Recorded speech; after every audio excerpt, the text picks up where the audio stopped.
agree with it, and that I love that because it shows that, you know, the criminal element, right, has slowly just wore us down. Mm-hmm.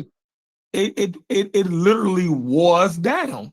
You can go where black people actually were trying to be active agents in their community to fight against crime. They didn't want it around their kids, and you know what I mean? Like we ain't like that shit either. That's what I'm saying. The whole thing was, yo, black people were saying, yo, black on black crime is crazy. Meaning, we come from a period, right?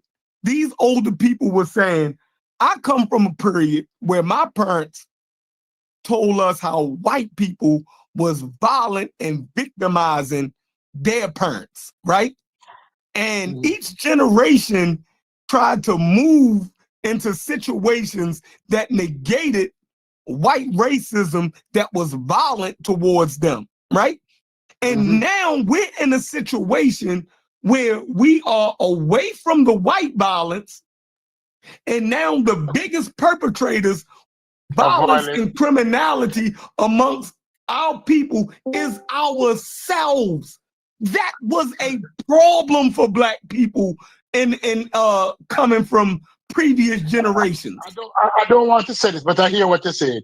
You're saying that they looked at that like, man, no, if my parents had to worry about, hold on, let me say this. If my parents had to worry about their parents getting lynched in 1920, right, by a white man, you feel me? I took that with me, right? Like I have that fear in me. Now my grandkids live in a situation where my fear of white crime is gone, and now we gotta fear ourselves. That is crazy. That was crazy for them. So they structured black on black crime in that loving element. That how we doing? White people used to do this to us, right? That was our. But now we doing this shit to ourselves for no good fucking reason. Like, and we was poured in. If poverty make you, nigga, I come from dirt poor. You feel me? Fucking sharecropping. Poverty ain't make me. What the fuck? But now this poverty in this situation, nah, bro. Black people wasn't trying to hear that shit back. You know what I mean? When they was teaching me, like, y'all some new black folk. Sorry about that, brothers. I had to step away real quick. I'm back now. So go ahead. Yeah, what you added to it is that the Great Migration was a result of white people who committed less crime than these black people.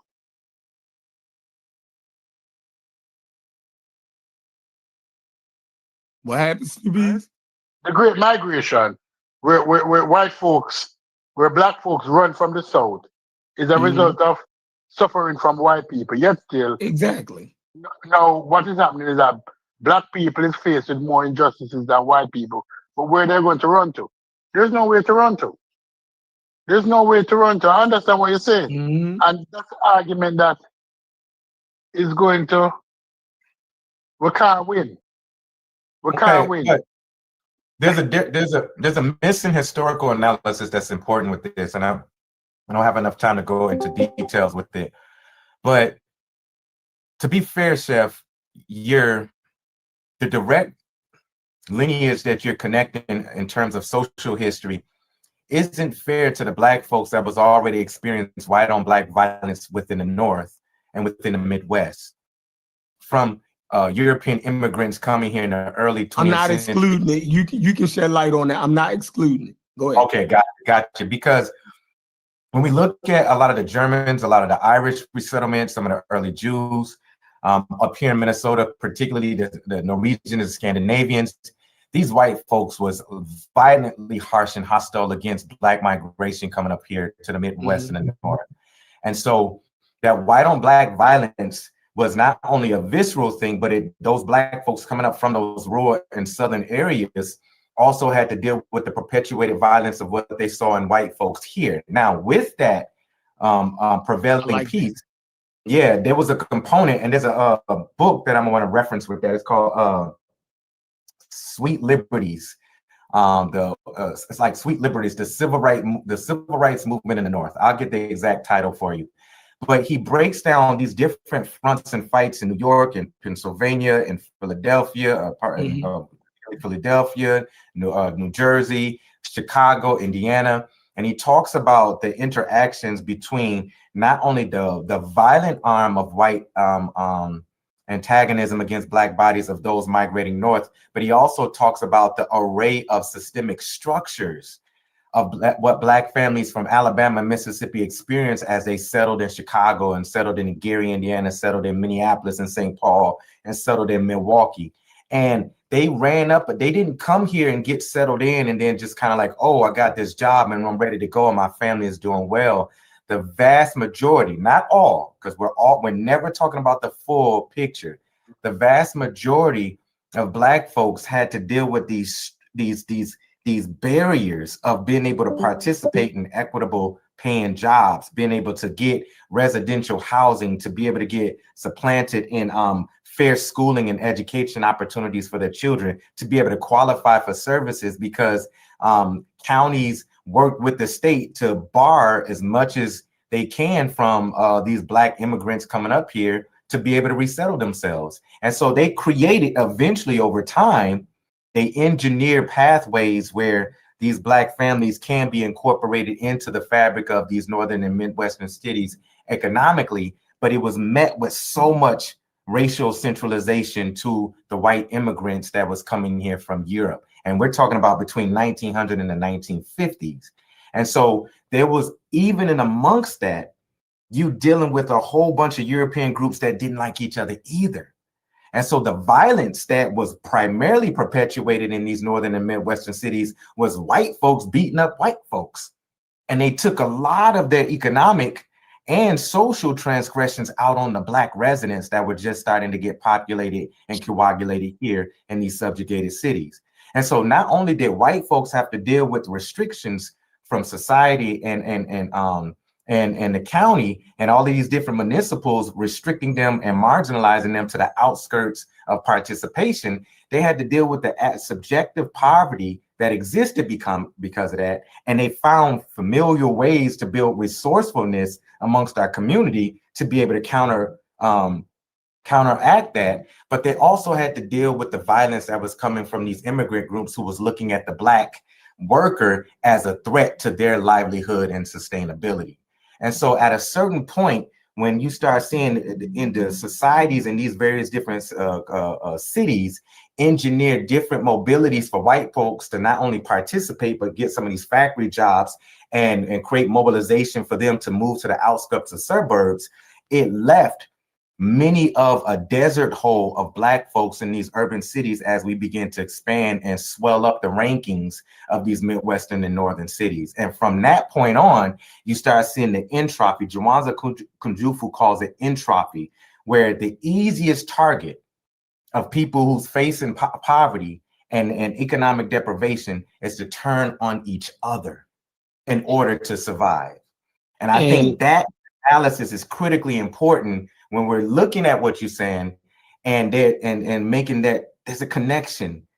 Sometimes it's subtle and sometimes it's hard to see it, but there's a connection between how some of those generations who experienced sharecropping and how they came up here and had to reacclimate themselves, and they experienced a different form of racism, which some of them, if you look at that CBS special that was posted, I want to say 2 months ago, I'll try to see if I can find it again. You had Black families in Chicago, had Black families in Des Moines, Iowa, who was like, if I'd known, this literally a father said this, sitting next to his wife and all the kids on him. He said, if I would have known that I was going to experience this much prejudice coming up here to the north, I would have stayed down in Mississippi where I was from. I think he was from Arkansas, but he said I would stay where I was from. And I think that's because they, and I'll land here, Black folks believed that the migration north was going to supply them with equal participation, opportunities, equitable jobs, all of these other pieces. And they found out that this form of racism just looks differently. I'll end there. In the term black on black crime, though I can agree with the term as Black folks are having these discussions internally. But once you take it to a national stage, I don't think the term is productive in that sense. No, it's not. Because It's not. it begins to isolate violent crime within a particular group of people. That's and what right. it does is it doesn't allow for the country to mobilize in a way to properly address it, because the crime bill and incarceration, that's really a short-term fix. But it was supported by Black people out of frustration, right? I agree with that. I agree, and it was a mistake, because you have to really address the pathology behind what's driving the crime. Right. So this is the piece that I was trying to offer last night, though, because the framework of viewing Black folks from this entropy, this pathological turmoil that's happening in the cities, it started much earlier than the term that became later on to describe it. It started much earlier. The thinking behind that, the not only the theory, just the belief system that Black folks moving into these cities is going to produce all these crimes, and that there's going to be this inherent decay and erosion of natural good citizenship in these cities didn't start from us. The pathology is looking at criminality and Black folks' propensity to be criminals in these spaces. It didn't start from us. We just end up popularizing the term. That's why I posted that piece from Frederick Hoffman in the Discord yesterday, because he wrote that in 1896 at a time where Black folks was just getting their foot in some of these northern cities. Most of them started getting that on that freeway, and say freeway metaphorically, but they start really moving into these other spaces in these northern and midwestern areas and some in the west, and trying to reestablish themselves. And those white architectures and theorists at the time was trying to warn these city officials through policy and through research and saying statistically, this is going to create a criminality amongst your element where they're going to turn on each other and create, chaos in your cities. It takes a little bit of reading, but read that piece on Frederick Hoffman, because when you look at a lot of people today who reference, like Fair just said, the problem with using Black on Black as a moniker to describe things, they point to that piece. They say he started this perpetual thinking around this and kind of this framing of this. And you didn't see it into the 50s and the 60s, where you start seeing white newscasters and certain journalists refer to the complications in our community as Black on Black criminality, this propensity towards it. And even then, it wasn't statistically sound, but it was being utilized in various different pieces. You saw Black folks internalize the reality on this by the time 1973 Essence and Ebony promoted that piece that you posted. By then, it became part of our lexicon, borrowed from existing thought and research and framing that existed decades before that. That's what I was trying to elevate with those posts. That's not from us. We use it as a way to be able to describe what we were seeing happen in our community, but it's one thing to be able to use it as a descriptor and talk about it as a concept, but it's another thing to believe that this exists entirely on its own by itself, and it has nothing to do with the marginalization from infrastructures around us. And that's the unique difference between the concept and the theory and the framing behind what we're describing. And I'll land there because I feel like I'm kind of going in circles now. No, I like that that you brought up. I wasn't trying to restrict it to just southern Black plantations and sharecropping and the violence of the Ku Klux Klan. You know what I mean? So I'm glad you helped my argument. you know, that black people throughout the whole country felt as though there was white violence, you know, towards them. No matter where they was at, whether they was in the deep South or the North, there was white aggression. We felt as though there was white violence and aggression towards us. So I'm glad you pointed out that it was, you know, we felt that countrywide. But, and I appreciate that because that was my point. You know what I mean?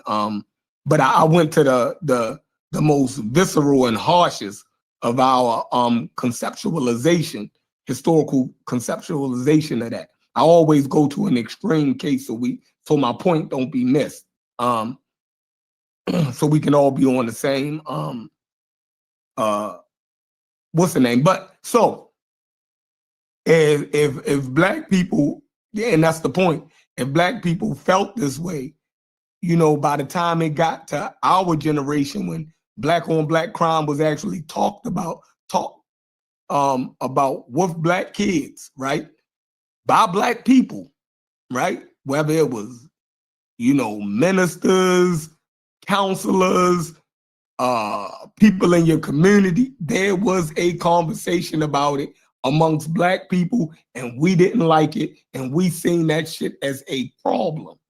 And we seen it as a problem that was unique among black people. Remember, violence, I agree with y'all, violence is a local thing, right? Crime is a local endeavor. So if you go to a white community, the people that's committing the crimes in the white community is the white people. You go in the Mexican community, the people that's committing the crimes in the Mexican community is Mexicans, so forth and so on. So y'all can miss me with that little tidbit to try to school me on violence or crime as a local thing. Everybody know that. You're gonna miss the point if you right now. But when you talk about, you know, increased violence, right, with this gang warfare that these black people was trying to warn black kids to stay away from, right? The shit that kept whole communities in constant fear. Gang warfare. You dig what I'm saying? Motherfuckers having shootouts in the middle of the street, pulling up, just killing each other. Like it seemed, it was crazy for older black people. Then the drug epidemic, the violence that came with the drug dealers, and all older black people said, this is madness. We can't act like that's the same as the criminal shit that happened in middle class white America. What we gonna sit here and lie to each other? We gonna lie to each other right in our faces and act like the Bloods and the Crips and the Power and the insipid drug wars in our community is a normal thing that all of America goes through. No, it's not. That shit is largely black America, and it's a problem, and black people call that shit black. Everybody was talking about it in the black community. I'm not crazy. Everybody said that shit was a problem. I remember Teen Summit. I remember everything. They used to come to our schools and talk about it, try to, what are we sitting here? Are we acting like this? Oh, man. Oh. Wait, Chef, I'm confused. What are you hearing from I'm people? I'm hearing that it's that framing it that way, or black people actually trying to address it, even calling it black on black crime. That's exactly what it is. That's exactly what it was. I don't know no other way. I'm trying to. It's not just crime. It's something that's going on with black people that is doing this shit, like the gang warfare, the incipient drug wars in our community. That was something largely that we were dealing with. And I'm trying, if it wasn't black, what was it? What is it? Because it's still going on. Y'all saying that you can't frame it as black on black crime. I'm trying to figure out then what is it? How was black people in the 80s and 90s wrong for viewing it that way or went down the wrong path? What was it? Like, what was it? What is it? If it ain't Yo, that. Chef, can I add something on this? Because when I hear that phrase, right, when I first heard the phrase, right, what it made me think of that there was this unified group called Black people, and that we shouldn't be doing crime against each other, especially violent crime. So that made me give people passes. They shouldn't have got a pass. Because I thought about their mother, their father, the impact of doing something like them. When before I would have did something like them. You understand me? I see it like this because I didn't want to be in the statistics of black on black crime. You understand me? I see it. So when I heard the phrase, I know how the media manipulated it and this and that, but I never looked at it that way. I looked at it the way you looked at it. You understand? Because back in the day, they didn't call it white on white crime. They called it the Jews versus the Italians, the Polish, because they didn't see themselves as this white conglomerate that we do. You understand? So they had their little division and this and that. But when they said black crime, black on black crime, then that made me think that, yo, wait a minute, that all black people I shouldn't be hurting any type of black person if I can avoid it. If I have to defend myself, something different. But I can't go out with aggression to do something against any type of black person because I don't want a statistic of black on black crime. Yeah, but listen to what you said. You said Jews against Italians, and think about that. That's not our thing. Now, if you were saying, if it call that white on white crime, you know what I mean, that these white people seeing themselves as different from each other, I would say you're absolutely right. But that's not the case when it comes to what we call black on black crime. If it was Methodist against the Baptist, you know what I mean, then I can say, yeah, I can see how they're dividing each other. But black on black crime does not follow that, right? These black people, that's what I was saying, Chef. That's what I'm saying. Yeah, we are more of a monolith in that aspect than what those different groups of white people are. You dig what I'm saying? So when we were actually addressed, we understood that no, we are more of a monolith than that. That shit don't exist. We don't divide our black people up into different groups, as wise Methodists and Baptists. So now we created Bloods and Crips out of the same people in the same fucking neighborhoods. We did that shit. You feel me? This drug group decided to be over here. They could all go to the same church. They could have played on the same basketball team. They decided to do that. That's a problem. And black people saying black on black crime came out of love. That's a love thing. Like, what are we doing to ourselves? Like, y'all didn't turn that into black people don't like each other or trying to do what white people was. I'm never making that argument. I'm never making an argument to support white supremacy when I talk about black on black crime the same way in the 80s and 90s when it was presented to me by black people who was trying to help us. They never presented it as a media-driven thing to down black people. It came from love. What are we doing to ourselves? All this shit white people did to us, and now we gonna sit here and just murder each other for nothing, for stupidity? That's where that shit came from. Chef, I think some of this also depends on where you at. And what type of conversations we've been, like me and you the same age, roughly the same age. Right. And so we grew up hearing people talk about black on black violence, black on black crime. And it wasn't until later where I started to understand that there's a whole socio-political reality to this thing and how it's a misnomer to call it that.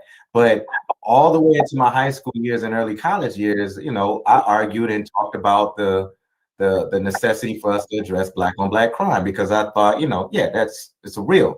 The phenomenon itself on how these things manifest into criminality and violence and inequality in our community. That's a real thing. The origins and the stems or how it's created, that's where it forces us to analyze this thing beyond black on black. So we can shift away from the question of what's wrong with us to, like we talked about the other week, what happened to us.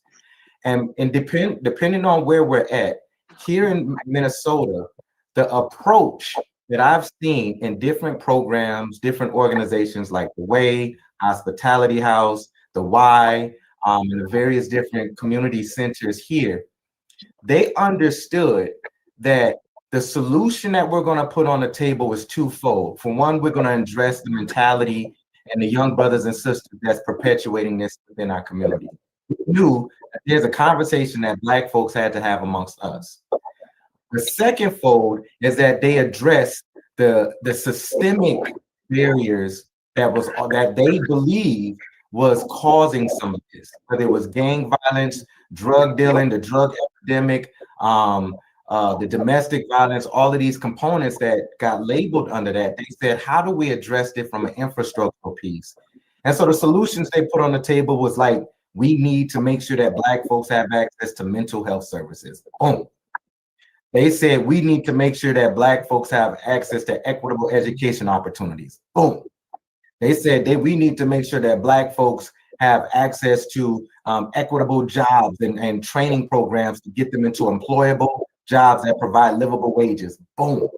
The solutions that they put on the table wasn't centered on something's wrong with us. The solutions they put on the table had a wide range of like, how do we address the complications we have amongst us, or how do we also deal with those systemic barriers that's contributing to that piece? So whether we want to harp on the idea that Black on Black violence is like a real phenomenon that comes from some inherent neurological fucked up reality of who Black folks is, the solutions that I've seen here, particularly, and I'm speaking locally, that probably don't apply to Baltimore or New Jersey or Florida or Georgia. It doesn't apply to all those other spaces, but there may be some common thread.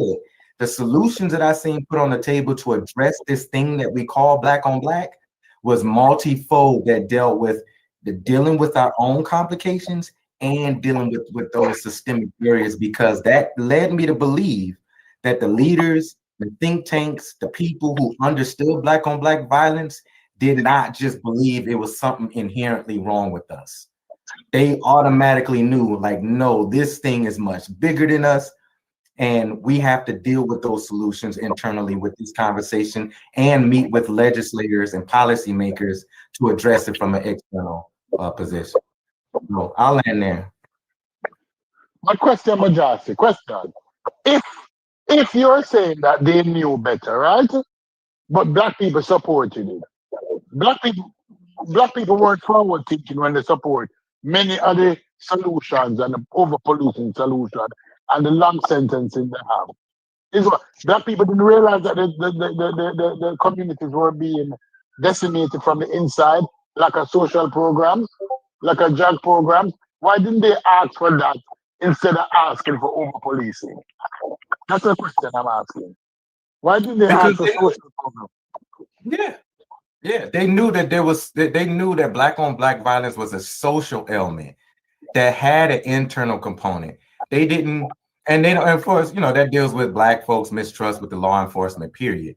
But you in Minnesota, here's the thing. That's what I'm saying. I have to speak locally. Some of us did advocate for more police presence in the community. And so this is where it gets complex. Some of us did. I don't know how universal that was, but some of us did.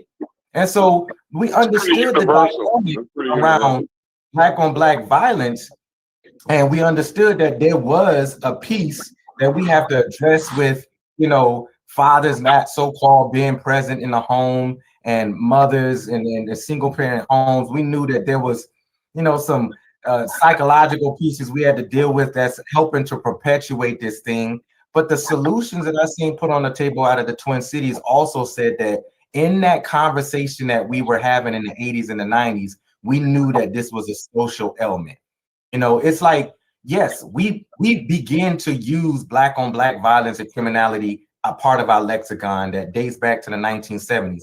The same way that we took on the reality of, perpetuating this concept of the nigga. But that doesn't mean that the origins of it comes from us. The nigga isn't a creation that comes out of Africa.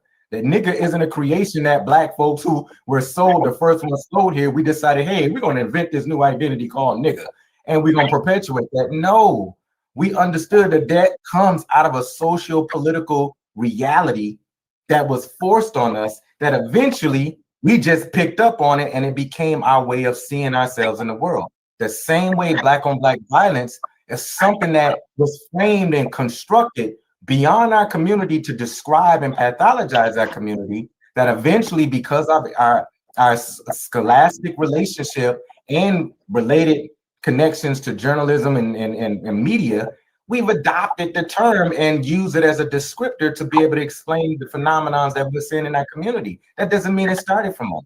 We just used it. But when we look at the solutions, we realize, at least in Minnesota, the solutions tells me, like, we don't think that something's wrong with us. We think that we have. No, something is wrong with us, then, Majas. If we're attracted to the worst description of ourselves, something is wrong with us. That is what Chef is saying. If we're attracted to the worst of how people describe us, if we're attracted to being the nigger, and now consider ourselves en masse as niggers, or as see black on black crime, something is wrong with us. We can't have it both ways. We can't have it both ways. That's a complex thing. It is. It is both ways. Yeah. It is both. There's some people who've been at the table helping to address this, where their solutions is like, black folks just got problems and we got to deal with it. And they've created some powerful mental health practices. They've created some powerful cultural programs. They've created some powerful partnerships with education structures here. But their framework is that, no, black folks got problems and we need to face it and deal with it. And here's a solution to put on the table. And that's as far as they go with it. And we have to acknowledge that, accept that, embrace that. Even if we think that their analysis is a little narrow-minded and very contemptuous towards black people, no historical reality, that's fine. What they put on the table in terms of solutions, hopefully it makes sense and it may work. But both of those exist, Stupies. Both of those exist in the same format. No, people need to understand fundamentally what you're saying. Fundamentally, what you're saying is that, what they're saying is that we're broken. As people, we're broken. Yep. Hey, but that's kind of what the message was in that video, Stupies, about the Ebony magazine, the Black on Black crime. That was part of the message when they were talking about when you know better, you do better. You know what I mean? So it's got a lot to do with they highlight in that video how black people did advocate for more policing in the neighborhood, and you know what I mean, and more kind of criminal justice type deal to deal with the drug dealers and the gang violence in the neighborhood. But I guess what he's saying in that video, the tactics that we used were not good tactics. So like going down that same road again by asking to be over policed, I think that's kind of a detriment that we should watch out for, and going forward and trying to mitigate some of the ailments in these black communities. No, but my problem, Corey, is this, right? Is it in spite of us being over policed, the criminal element in our community is still striving. So what does that say about us as a people? That we recognize in mass that this over policing is affecting all of us, but yet still it's selective. So in the video, Stupies, he talked about the selective over policing, right? So they over police you to give you all these infractions. right? To give you the traffic tickets and the whatever kind of like minor infractions that's kind of plague the black community, right? But when it comes to like these murders and the drug dealers and shit, they don't seem to be able to solve those crimes. You know what I mean? So they only over police to flex the arm of revenue. Did you? I'm taking $3,000. He just wants to get rid of it. I told you to tell him 2G. You was gonna try to start him at 2,500. I asked him, I said,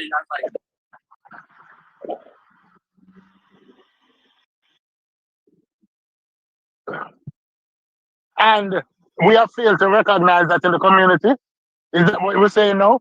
That let me use chef analysis, chef thinking. Are we that dumb as a people to not recognize what obstacles we're facing?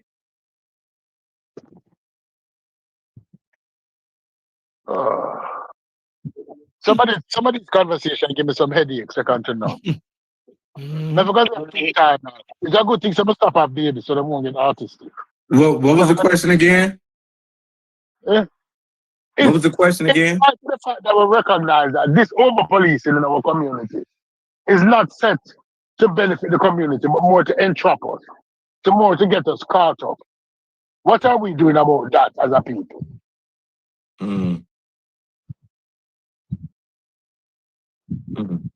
Right. So that's what I'm saying, CP. I had another conversation going, but that's what I was saying, CP. The over policing is not to solve those issues that you guys are talking about, the drug dealing and the violent crime, right? The shootouts and the murders and all of that, right? What the over policing is there for is it's there to flex the muscles of the armed revenue. You see what I'm saying? So basically, they're there to redistribute the wealth from the poor community to the top. That's basically what over policing does. Because even when you look in down there in Kentucky or wherever, you know what I'm saying? In those hollers, those people are over policed too. You know what I'm saying? And it's the flexing of the arm of revenue is what it is. You know what I mean? It's not to mitigate any serious crime, ailments, or to help the overdosing that's going on in those communities. You know what I'm saying? And it's the same with the black community, bro. Like they're there to give you the traffic ticket. They there, to serve a warrant. They there, when somebody stole something from the store. But this little boy got shot during some drive-by, and then we don't know who did it. It's a whodunit. You know what I'm saying? And that's why the criminality is able to thrive in the way that you ask that question to be. There must be something wrong with us because the criminal element is able to thrive. You know what I'm saying? And it's the criminal element is not the majority of the black community. It's a small percentage of the black community, and they're helped. They're assisted by the local authorities. So when they doing all the shooting and acting a fool and selling dope, the police ain't out there, right? But when your son is on his way back from school, he gets to stop and frisk. You see what I'm saying? And he get the joint found on him. You know what I mean? So they there for that, but they ain't there for all the other parts. So that's why I wanted y'all to watch that video, because he hits a lot of that. You know what I'm saying? And it kind of broadens the conversation out a little bit. You know what I'm saying? And plus they go over a lot of those articles and he was able to kind of take a timestamp from the early or the late 70s, early 80s. You know what I'm saying? When kind of that article was based on, and when that black on black crime was kind of prevalent, the term, I guess, was kind of prevalent in the black community or whatever. So yeah, that's all I wanted to bring. The murders and the violent crimes are an excuse for the over policing. So if you reduce the murder and the violent crime, then you wouldn't have that excuse to over police these neighborhoods. Is it a horse and carrot situation? Absolutely. That's why and this is why, again, they're assisted. Those criminals, those drug dealers and murderers in your neighborhood, they are assisted by the local authorities. The police help them to continue their criminality. Whether we realize it or not, whether the police realize it, whether those gang members realize it or not, that's exactly what's going on. And if you want, I think again, I'm wearing Chevron's car on this, right? If you want them to put that bullshit out your neighborhood, you're gonna have to stand your motherfucking ass up. Go outside while them little young niggas are out there with their switches, right? And they Draco, you're gonna have to stand your ass up and go out there and tell them motherfuckers to get the fuck on. That's what you going. If y'all wanna stop that in y'all community, you got to stand your motherfucking ass up, nigga. That's it. That's it. That's it. Yo, and man, then the I police come after that. Like, Yeah, but the man, community yeah. got to do their job. Now I see Like it, man. not a rock is being sold outside of my house. Not Exactly. one. You wouldn't have that. Corey, You very wouldn't fine, have man. Yo, Corey, Nope. Corey, well, man, all see of that something, man. equity that you have in your house, you're not letting your community go to shit. I If ain't you see some young dudes in your alley, you know what the fuck they doing. You gonna come out there and say something, and guess what? They gonna respect that shit. When I was young, you know what? It was always adults and men that said, yo, y'all better take that shit over there. And we did that shit. You feel me? Yep. Like, y'all ain't gonna be right here doing that shit. You feel me? Men would stand up and say that shit. And guess what? We moved. We ain't like him. We called him a coon. He a bitch ass nigga, but we got the fuck away from his property. Because we told knew. you to get. You had the 38 in your back pocket when he told you to get your ass on down the street, didn't he? Exactly. You had the 38 in your back pocket. You Exactly. down the street. Go ahead, tell him. We knew what grown people to fucking play with. If they say, yo, don't sit on Miss Ann's steps. You feel me? Yo, listen, don't sit, take y'all ass somewhere else. We did it. We knew who property to be in front of. We knew who wouldn't play that shit. And just because you felt as though you could beat him physically, you know he's gonna call the police on you. You feel me? If he didn't whip your ass, or if he didn't go get his strap, then you gonna have to deal with the police. He ain't gonna stop. He gonna protect his fucking property. You feel me? Like, you in a lose-lose situation. Yeah, he all the way in the right. He all the way in the right. Yeah. You can't win that. Right, you telling me black people don't, and Mujasi say I'm being anecdotal. That is not, this is the real life shit. Not statistics, not that's some old media shit. You feel, I'm talking about how people actually live, right? When I moved into the Jewish community, right? The black dudes would try to stand on the corner because we moved into them Jews would man, y'all back. No, y'all ain't standing right here. You feel me? Like, we know what come along with that. That don't look good. Look, we'll find y'all something to do, but we're not going to stand on fucking corners right here. You dig what I'm saying? We're not doing that. You know what I mean? Same way it was black people in black communities, black men who did the same thing. That's how you take control of your community. You feel me? You call the police. You know what I mean? You get involved. You talk. You just don't let the shit happen and then participate in it. You know somebody got killed. You know who killed them, and you don't say nothing. You don't say nothing. I say that's the police, your last resort, no shepherd. But yeah, if you have to go there, yeah, don't be afraid to call the police. But you should be able to stand up without the police, though. Like, you know what I'm saying? In your neighborhood, you ought to be able to stand up because the police are starting to bring trouble. You know what I'm saying? All right. They gonna wind up bringing trouble to you in the long run. So yeah, but I mean, like I said, don't ever be afraid to call the police. Right. Yeah. Use All that right. as a Let me say this. So Jeffrey is agreeing with Jabari then. Because a couple of years ago, Jabari in the conscious community. He was, and they joked Jabari. Jabari was supposed to call the fucking police.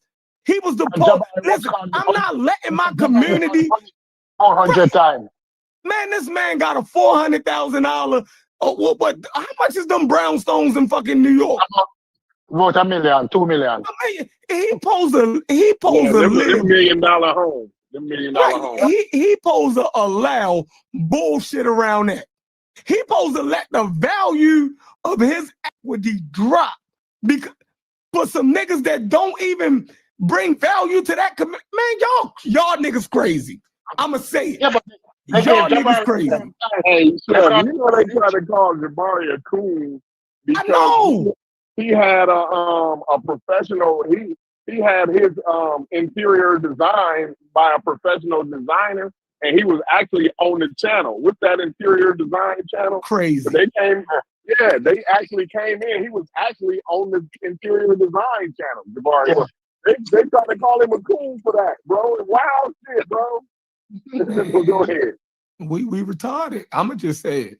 All right. So we're not winning none at all then. Based on what we're talking about. Based on the Jabari thing, because we're supporting the bullshit. Because the conscious community was saying, oh, Jabari's a snitch.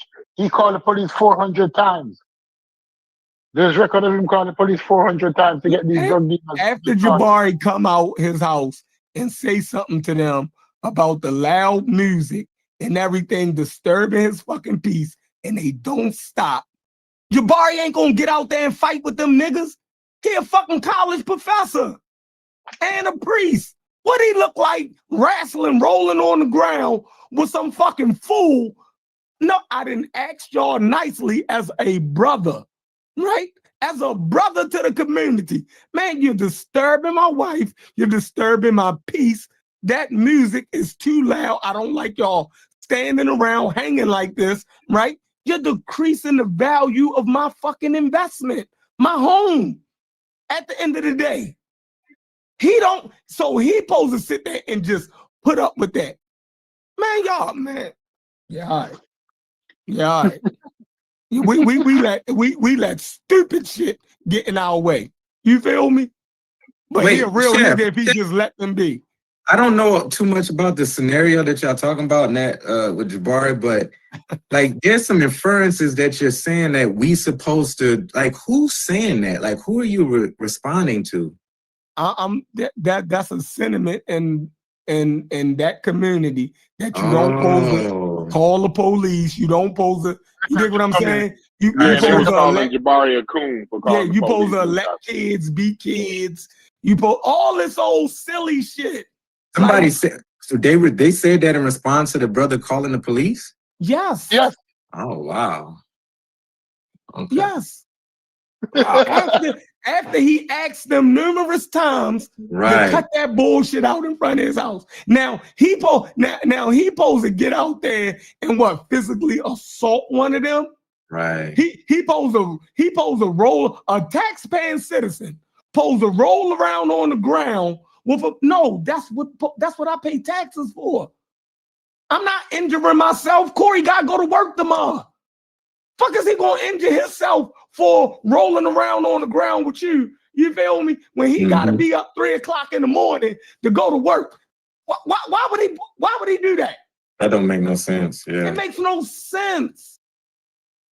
And Jabari been going through this for years though. Like this ain't nothing. Like that's why I didn't hear the recent story, right?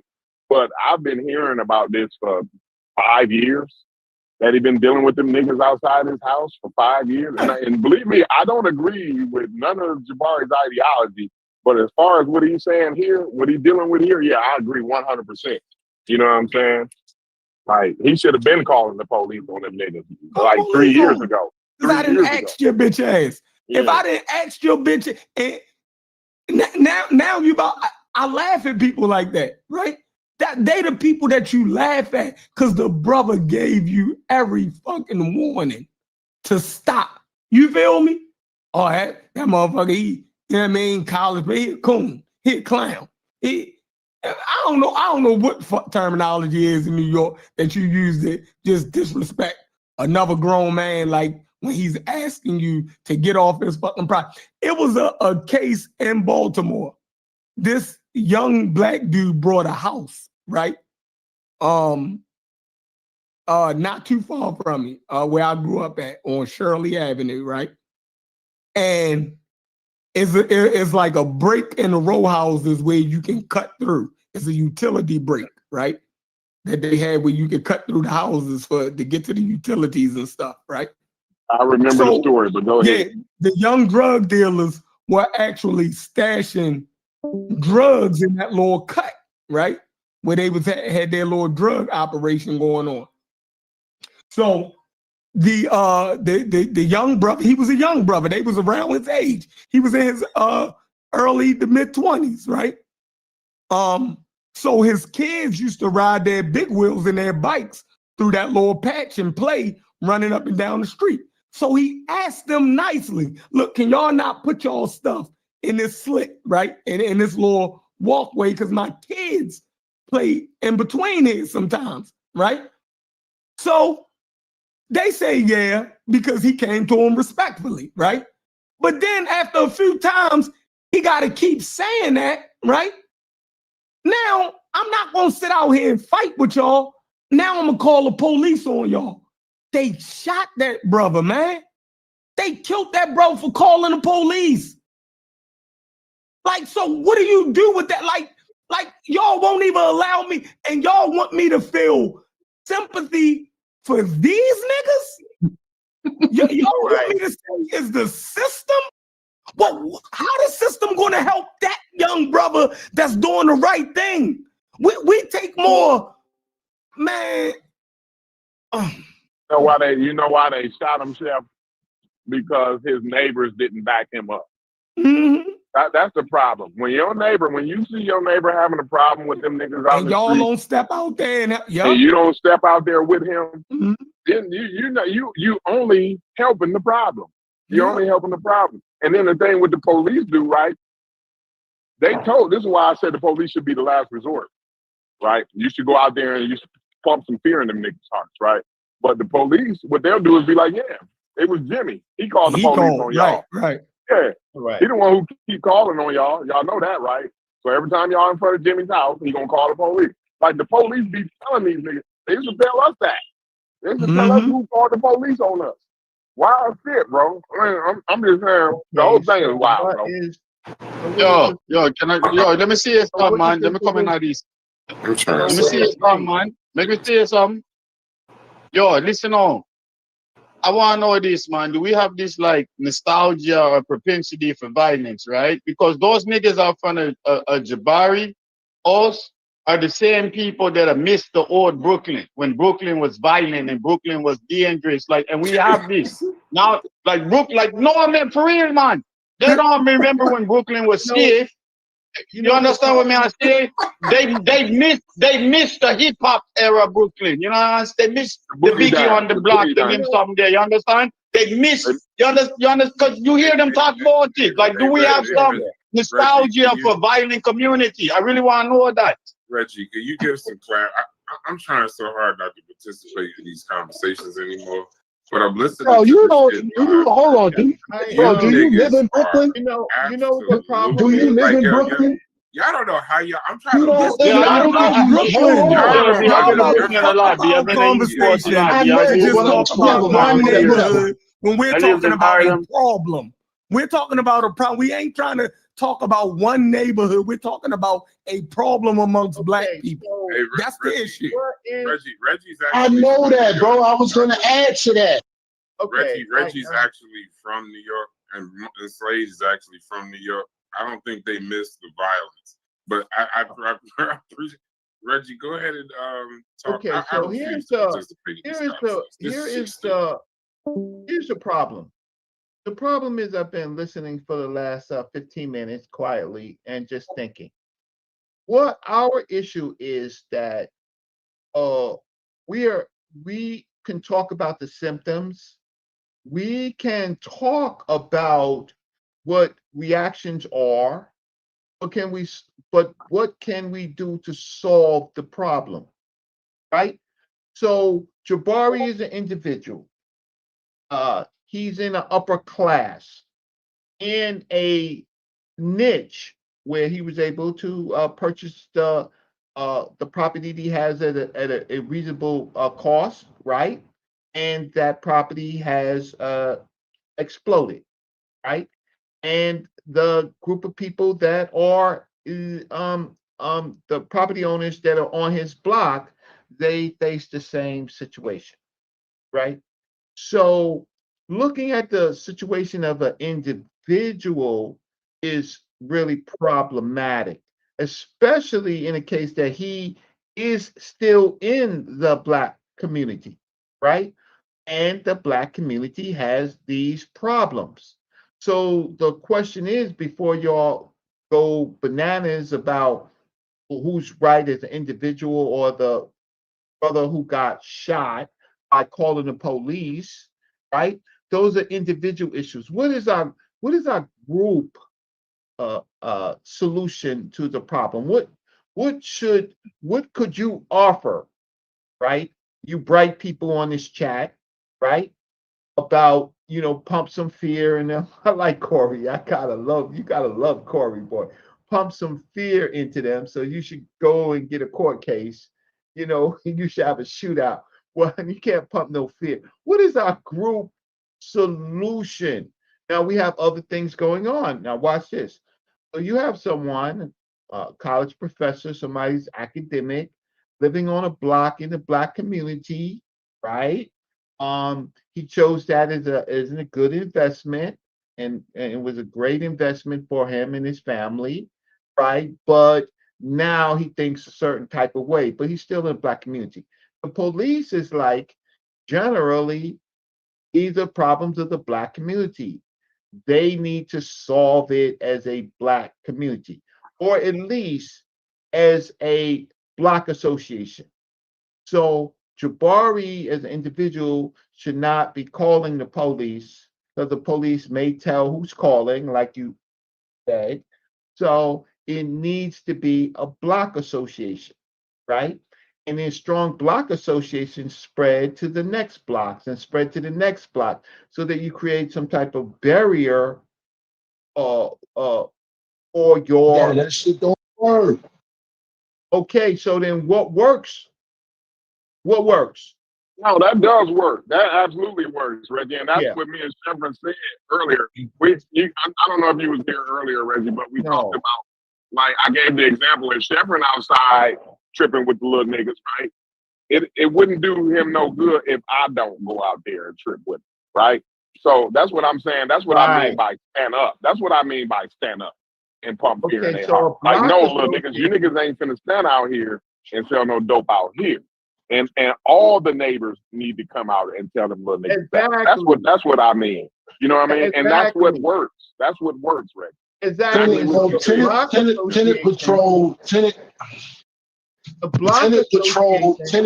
We used to have tenant patrol in my neighborhood. Correct. So we have solutions. But when someone, for example, I don't want to make it sound like I'm saying it, but I'm gonna say it. Just because somebody gets to a higher echelon of economics, and then all of a sudden you people who look like me are disturbing me, that doesn't work. What happens is, what we are trying to say is, I think he just got older, Reggie. I don't think it's like, oh, now I'm in a higher tax bracket, so now I feel like I'm over you, nigga.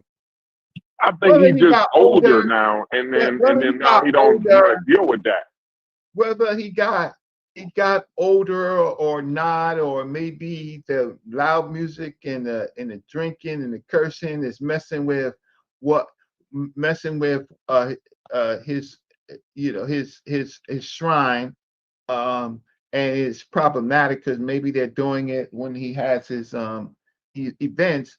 But I don't want to take it to an individual, even though I'm laughing, because he's still in the Black community. So the appropriate thing is to organize your community, your block, and then your block goes to the precinct, right? Yeah, You have yeah, absolutely, absolutely, yeah. right.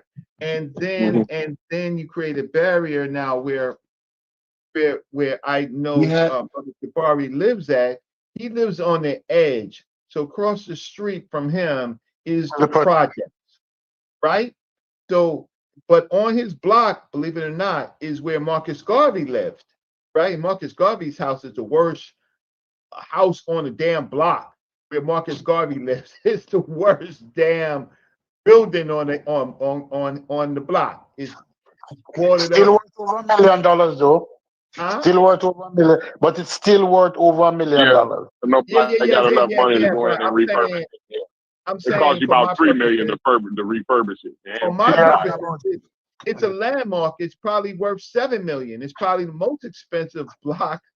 But the neighbors, watch this, the same neighbors, they don't go, they could decorate it. They could do things to make that building, which is a complete eyesore, right, better, right? I don't know what it looks like. I haven't been here in 2 years, right? But they themselves is caring about their own selves instead of going up and saying, you know what, we are going to decorate this eyesore. So there's problems within problems.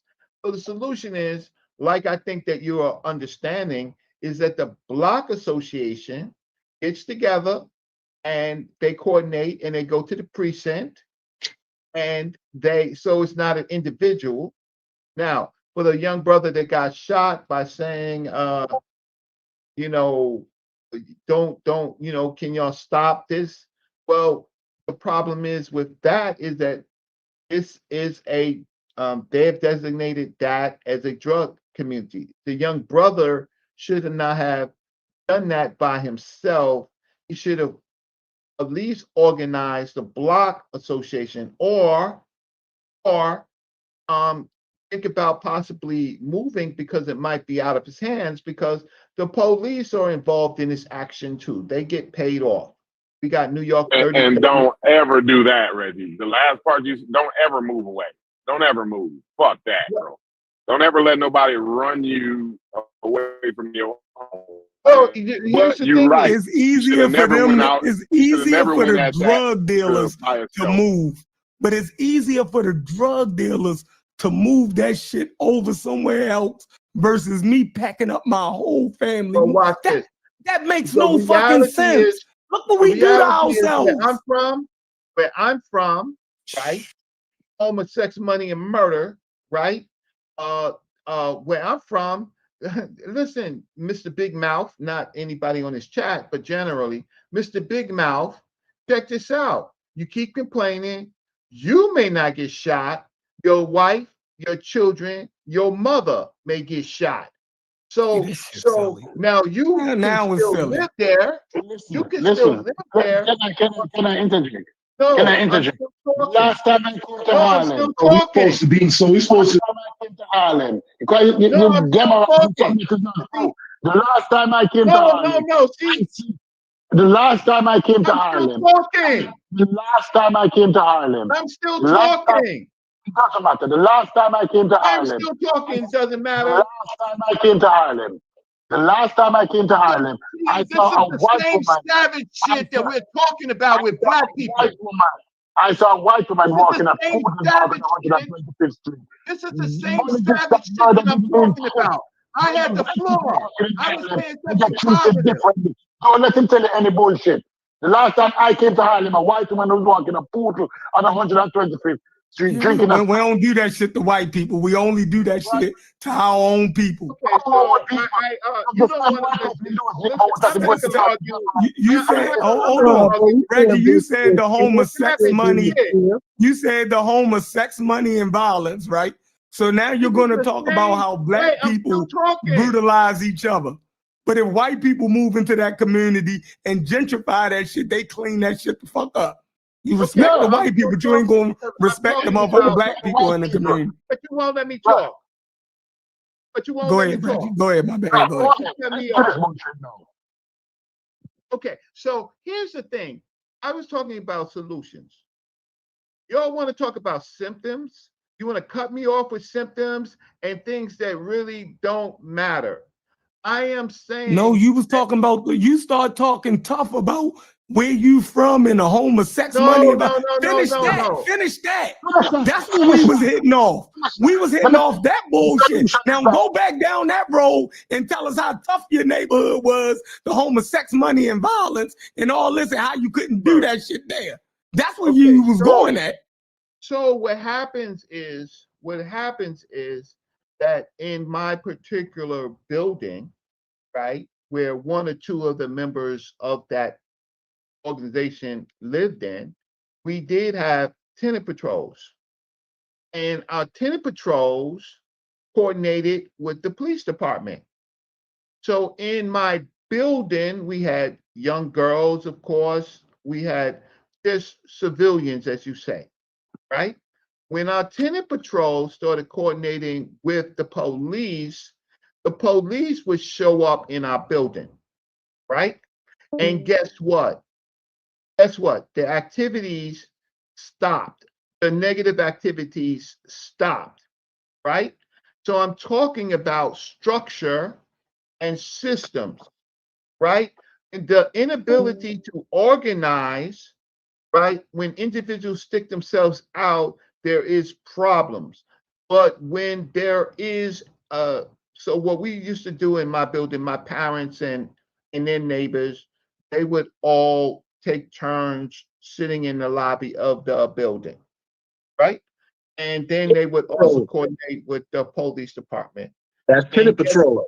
Okay. Can I say something now? Can I And say guess something? what? And guess what? Too, and they stopped the whole women stopped doing it. No, let me give you a solution. Let me give everybody a solution. Any neighborhood you're getting into, find 2 white women and ask them to move in that neighborhood too. Because those people don't come to them. See, that's the dumb shit. So I gotta go.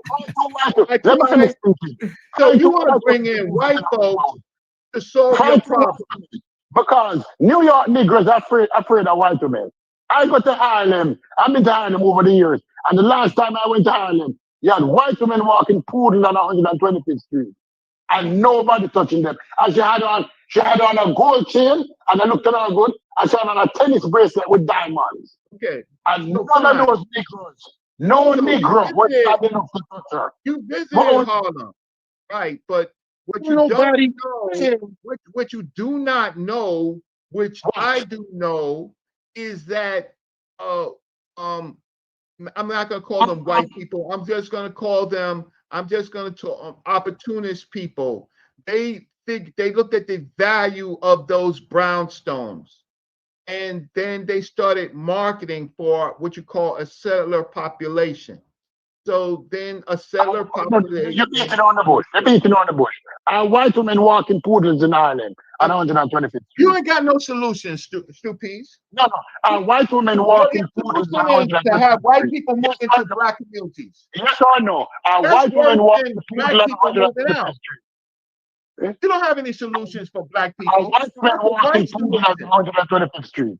That's a white solution, Stupies. That's not a solution for black people. No, hold on. Before we go down to just arguing, right? Yeah. The point is, Reggie, you made some good points. And what we're saying, I think we reiterated almost everything that you were saying. Like, so that's fine, right? But the point is the solutions black people already have them. That's the point, and you just pointed out that we got the fucking solutions. Yes, you feel me? We can get the shit done. Like we know what to do. That's the whole point. Don't nobody gotta sit around and wait for white people to do shit. We already know what to do. When did that's my point? When did we not know what the fuck to do? So the reason our neighborhoods look like this is because we participate in this shit too much. That's correct. That's what it is. That's like correct. We just gotta admit it. Nobody is home. If your if your street is full of trash, that's your problem. Nothing is stopping y'all from getting out there with garbage bags and stick points and getting the trash up. Nobody is stopping that. Like I just, if you got, listen, if the garbage don't run enough for the amount of trash that your neighborhood produce, right? I'm talking about homeowners. Then you got a neighbor with a pickup truck that can round everybody trash up once a week with the and take it to the local dump, and you can help pay for him to do that shit. There's always if your school not performing well, you got enough educated people in that who can dedicate time to go to that school and put extra. I'm trying to figure out how we act like we don't have the resources to fix common problems. That's correct. That we think we gotta call a white man in to fix common problems. That means we retarded. That's correct. And so when so I was born in 65. So for 10 years, my parents used to send us down south. Right now in my community on 833 29th Street, Newport News, Virginia, right? My block was 95% African Americans, right? At the time that I was living there. Before it was a white community, and then my grandfather was the first Black person on the street. But after that, other Black folks started going to 29th Street, the outside, which was largely white folks, but then it became Black. Our neighborhood was always clean, right? Everybody was proud of their gardens, not their food gardens, not their plant gardens, right? And then as Sheffrin said, it was just natural to care about your community. What now is happening is that people become sheltered. They come in from work, they turn on their TV, they kiss their wife, and they try to have some semblance of their own personal social, but they don't communicate with their neighbors. They don't say hello to their neighbors. They don't organize. So Sheffrin is correct. We have the solutions. We have to, that's why history is there. We have to remind ourselves about the history. Jabari's block used to be one of the most vibrant blocks in Harlem, right? Garvey. But Reggie, you can't blow past that. You made a crazy point that nobody said. What happens today, Reggie, and it was genius. It was so simple, genius, right? What happens today is I get off of work, I pull up in the driveway, my neighbor is sitting outside, you know what I'm saying? What happens is I don't even go over and sit down and have a beer with him. I go straight in my house. You see what I'm saying? I don't sit down, and we don't have the barbecues. We don't have when the new person buys the home on the block, right? We had 2 new homeowners on our block. I don't even know their fucking name, bro. I don't even know what their name is. We got two young couples. They look like they in their 30s, right? And they just bought their houses. One bought their house like 2 years ago. The other one just bought their house last year, right? Two new homeowners on the block. I don't even know what their first name is, bro. It's crazy. So that's a big problem, man. Yeah, that was a good point. And it starts right there because Corey, you was trained. You know what to do, and you know that people are not doing it. So in these communities, you have a welcome party, right? People come over and bring things to your house, introduce themselves, and you let them know what they're getting into, what the neighborhood is. And we don't do it no more. Right. The old ladies don't bake the banana bread and take it over there to the house no more. Like none of this shit like where my grandparents used to. Right. You know what I'm saying? Even in my dad's neighborhood, like I can remember when he first bought his house, you know, I was like 10 years old, right? And he got to the neighborhood. Everybody came in. he did a barbecue, and the whole fucking neighborhood brought their kids, and I met their kids and shit like that. You know what I'm saying? We don't do that shit no more, man. That's a big issue, bro. I think that's one of the that issue. I think that's been understated. How big of an issue that is, especially in some of the more lower income communities. I think that's needed more than like in my neighborhood, right? We need it in my neighborhood, obviously, but I think like in the lower income communities, that's needed even more. You know what I'm saying? But go ahead. So you and Chef Corey, Ray, you and Corey, Chef Ray you have to know listen who- now. When people go to the suburbs and the white people do that to them, right? They call it being nosy. They want to know too much. That sentiment is in the black community too. Where if you do that, people consider you like intruding on their space. You're trying to, you understand? So you have to remember that, man. Absolutely. Yeah, it is. It is. That's the truth. That's a good point. That's a good point. So, see, here's the thing is, so America has changed. America, not just the black community, America has changed too. White communities are like this too. Young, if you go upstate New York, most of the young white people that we call white, decline the skin, right? A lot of them, they inherited their parents' house, right? Their grandparents' house. And you can look at the yard sales that they're basically selling everything for methamphetamine and other type of things, right? So America has changed. So now we live in a That's world of great. social media. America, yeah, that happens. One thing about it, bro. When I hear people describe things that go on in their community, it goes on in my community, and you see it. You know what I mean? So, like, absolutely, I see these people who. So, in the neighborhood where I grew up at, that my dad, where my dad bought his first house at, right? It was mostly white kids over there. Now, all of those kids own those houses now. But that neighborhood is fucked up, bro. I don't even recognize it no more, bro. I don't even recognize the neighborhood. And so America has changed. And so like where okay. So unfortunately I got this cigar nasty habit, right? So I go and buy cigars. So I go to 207th Street, which is in 207th Street is part of a major corridor in the Dominican neighborhoods, right? Now, on every other block, Sherman and the rest, right? There's gang activity, there's people selling drugs, there's loud music, there's those motorcycles, every other block. But guess what?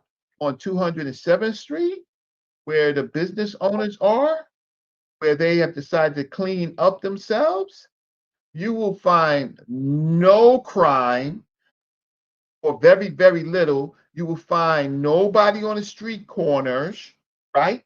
Because the businessmen or the people who were formerly something else, who have cleaned up their money and have establishments, right? And most of these stores, the build out is at least $150,000 just for the build out, right? I mean, they got barbershops, Chefrin, with 16 chairs in them. 16 chairs, right? Few customers, but 16 goddamn chairs. And they got all the mirrors and they got all of that other stuff, right? But what I'm trying to say is that community has decided 207th Street, you could do it everywhere else, but not on 207th Street. You try to use your gang colors. I don't care if you Dominican gang or what, you will disappear, right? So what happened is now when you have these business corridors connected to the residential communities, right? And you have a vested interest of people trying to make money, then there is a zero tolerance. We've forgotten all of this. We have become nuclear family, all of America largely, nuclear family, right? The unsuccessful ones, nuclear families, and that is what's killing us. So it's not necessarily a black problem, it's an American problem, but we have forgotten that the success that we had for many years because we don't organize. Organizing is just doing what Corey's saying. Hey, how you doing? You want a beer? My name is my name is Reggie. My name is Corey. How you doing? I didn't get a chance to welcome you, but hey, wow, I'm in construction or I'm in investment and stuff like that, and I didn't get a chance to meet you, but hi, how you doing? Right? And fine. And look, if there's a cookout, hey, I'm having a cookout. You want to drop by, get some hamburgers, right? I'm gonna spend my money on half the things for kids to come and stuff. My child is having a birthday.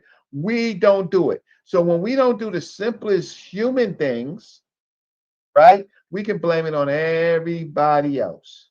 But for me to come on this channel and hear somebody say we need to get white people in our community, if the community is valuable, white people are smart. They'll take over the whole community.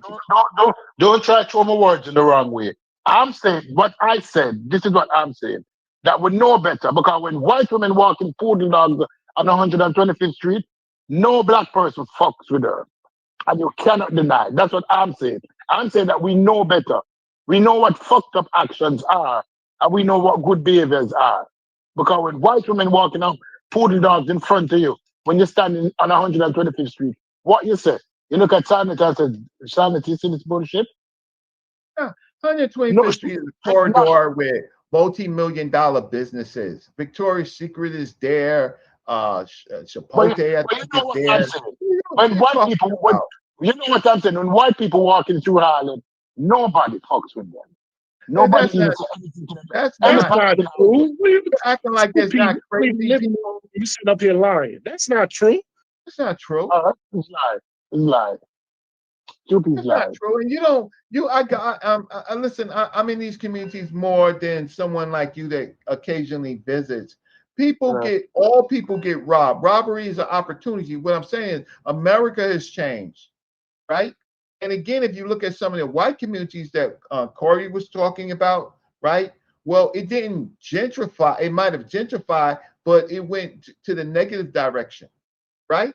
So America has a problem. The question is, what do the people do when there's a problem? They look for solutions.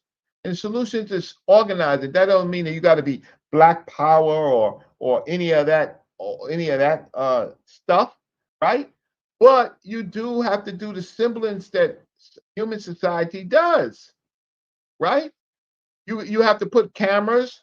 Quickest way to do is to ask the police department, put up cameras. You know those cameras that they put up, right? Those cameras are very effective. They lead to arrests, sometimes worse, RICO charges, right? So if you have a community, you want to protect your community, you go and you petition for cameras to be put up in your community. Why? Because if things do happen, people will be apprehended, and that will be the end of that. But the lack of inaction is the root of our problem. So Corey's right, Sheffrin is right, some of the other people is right. We have forgotten we have the solutions because we're Americans. We have solutions. So if you want to protect your car, you want to protect your children, right? You want to live comfortably, then you should put some action into trying to organize other people who are like you to keep the property value up. But an individual calling the police, that doesn't work. Police will tell on you. Police are on the take. That's gonna get you shot. That's gonna get you shot. That's correct. So I like this show because you have a variety of different thinking, right? Variety of different thinking. I like it. But what I have problems with is that, you do check bad thoughts occasionally, right? Right. But in this case, it's a solution-oriented issue, not the symptoms and problems. That happens throughout all America. The issue is what block associations, right? Getting to know your neighbors, being a good person yourself, instead of an asshole who's self-righteous because they think that they made it and don't want to talk to anybody. The loss of community is a thing that's respecting, and we want our communities to be better, right? We people who are still doing drugs Yeah, and street but violence. I think what's going on with Jabari though, Reggie.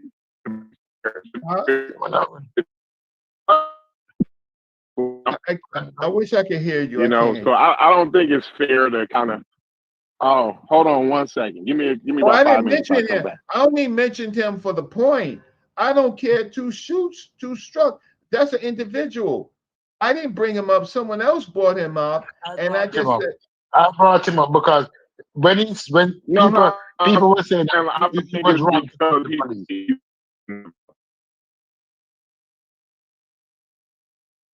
People saying that he's wrong to call the police. And we were arguing that it's not wrong. We were making arguments that he's not wrong. They have to protect the community. the structure, the systems and structures, him as the individual telling people that he's calling the police, right? You know, that's not the way you do it. That leads to problems. In some other communities, your whole building could be shot up, right where you live. That's not the way to do it as America is in the situation that it is in. That is not the way to do it. So the way to do it is all quietly organized, like people like yourselves, to work as a unit, right? Individual taking action is you're individual against a group of people, right? So that's not the way, in fact, to do it, right? And so I think that what I'm saying is sensible. We have, like Sheffrin says, we know what to do. We know how to do it. We were raised that way. And then sometimes, for example, in the communities that I'm like Harlem, Harlem used to be run. Bumpy Johnson, people say a lot of things about Bumpy Johnson, right? But Bumpy Johnson was about community control for his business, which was numbers, and then later on, drugs, but not necessarily drugs in the black community. It was Nikki and Nikki Bonds and Frank Lucas who turned our communities into slums, right? For their own self-righteousness, right? But Nikki was so powerful. I mean, not Nikki. Bumpy was so powerful when after they killed Malcolm, he went to the Nation of Islam and says, "Okay, you did what you thought you had to do. Okay, but we're gonna bury this man, and you're not gonna do nothing to his family, right? Y'all had a problem. Uh, not saying that the Nation of Islam actually committed the assassination, but all this extra climate of hate, okay, it's over. And Nikki enforced that. Nikki enforced that. And Nikki was basically saying, look, you got your organization is strong, I know, but I got an organization too, and we a little bit more ruthless, right? Don't just everybody put down their swords and let's just kind of move on. Malcolm is gone. But Nikki controlled those blocks. So it was up until let's say maybe 72. Harlem was a different environment in 72. After 79 to the 80s on, yeah, it was really, really, really problematic, right? That's Harlem. And then the outer boroughs, well, everybody ran to the outer boroughs because there was less community controls. There was mixed communities. People didn't like each other, right? And so I'm like Brass. I'm like to the rest of Trimedia and Corey and Sheffrin. Look, we have solutions. But all this craziness as if we don't know what to do is bananas. I'm gonna turn off my mic. Thank you for letting me talk.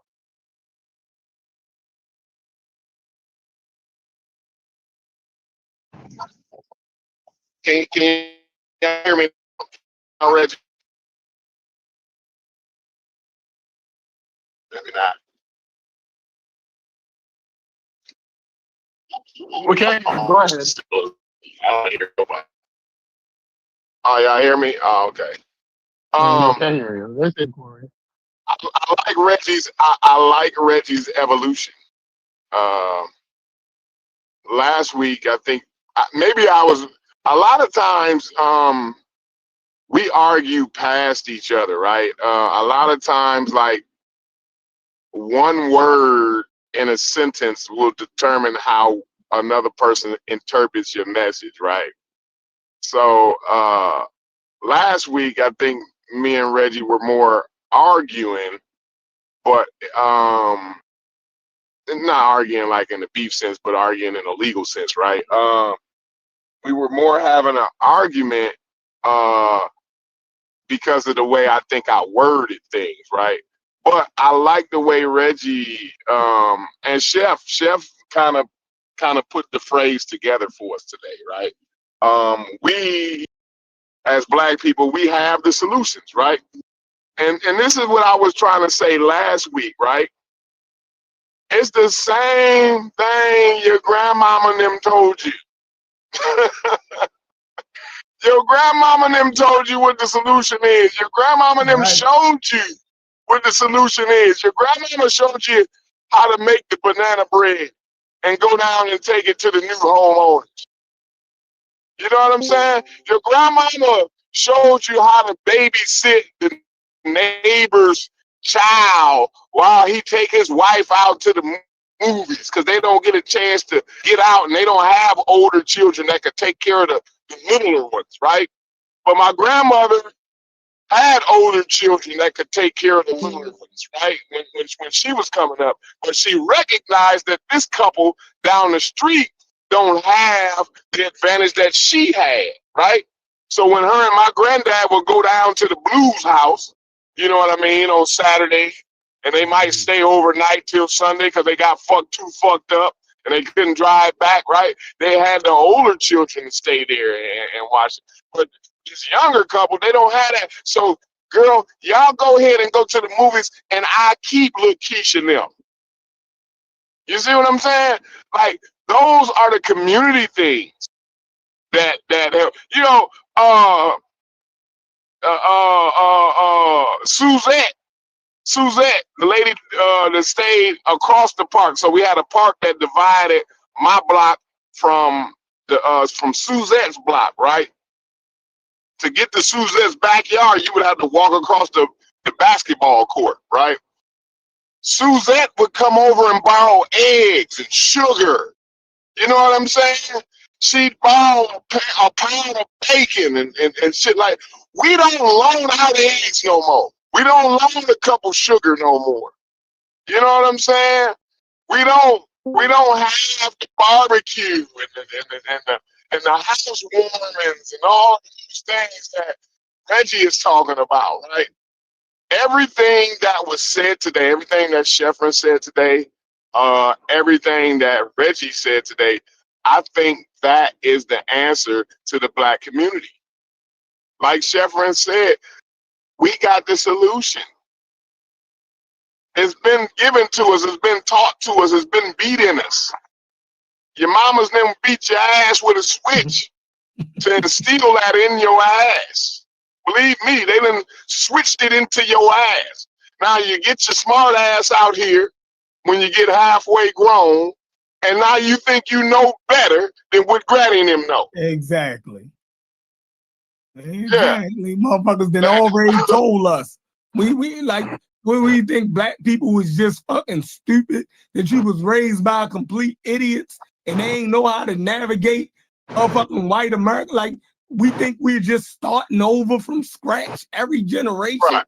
Like what those Black people fucking instilled in us or tried to instill in us, they was just wrong. Right? And we gotta figure everything out from scratch because this a new white man that we up against, and man, that shit ain't fucking true. They think they better than Granddad, right? Because Granddad drove an old Ford truck. Now Granddad had a bankroll, right? But they didn't know. They couldn't see it. They couldn't see that granddad had a bankroll because he wasn't driving a G-Wagon, right? So what it is, Sheffrin, is they don't want to be like granddad. You see what I'm saying? They don't want to be like him, so they ain't gonna do what granddad was doing was stupid. That's why granddad never had shit. Can I say something? Go ahead. Brass, what up? Where you been at? We've been in here where you kicking been at, ass. No, We've been in here kicking the white man ass all day. No, it's just been a bunch of niggas on mute listening to you two niggas signify.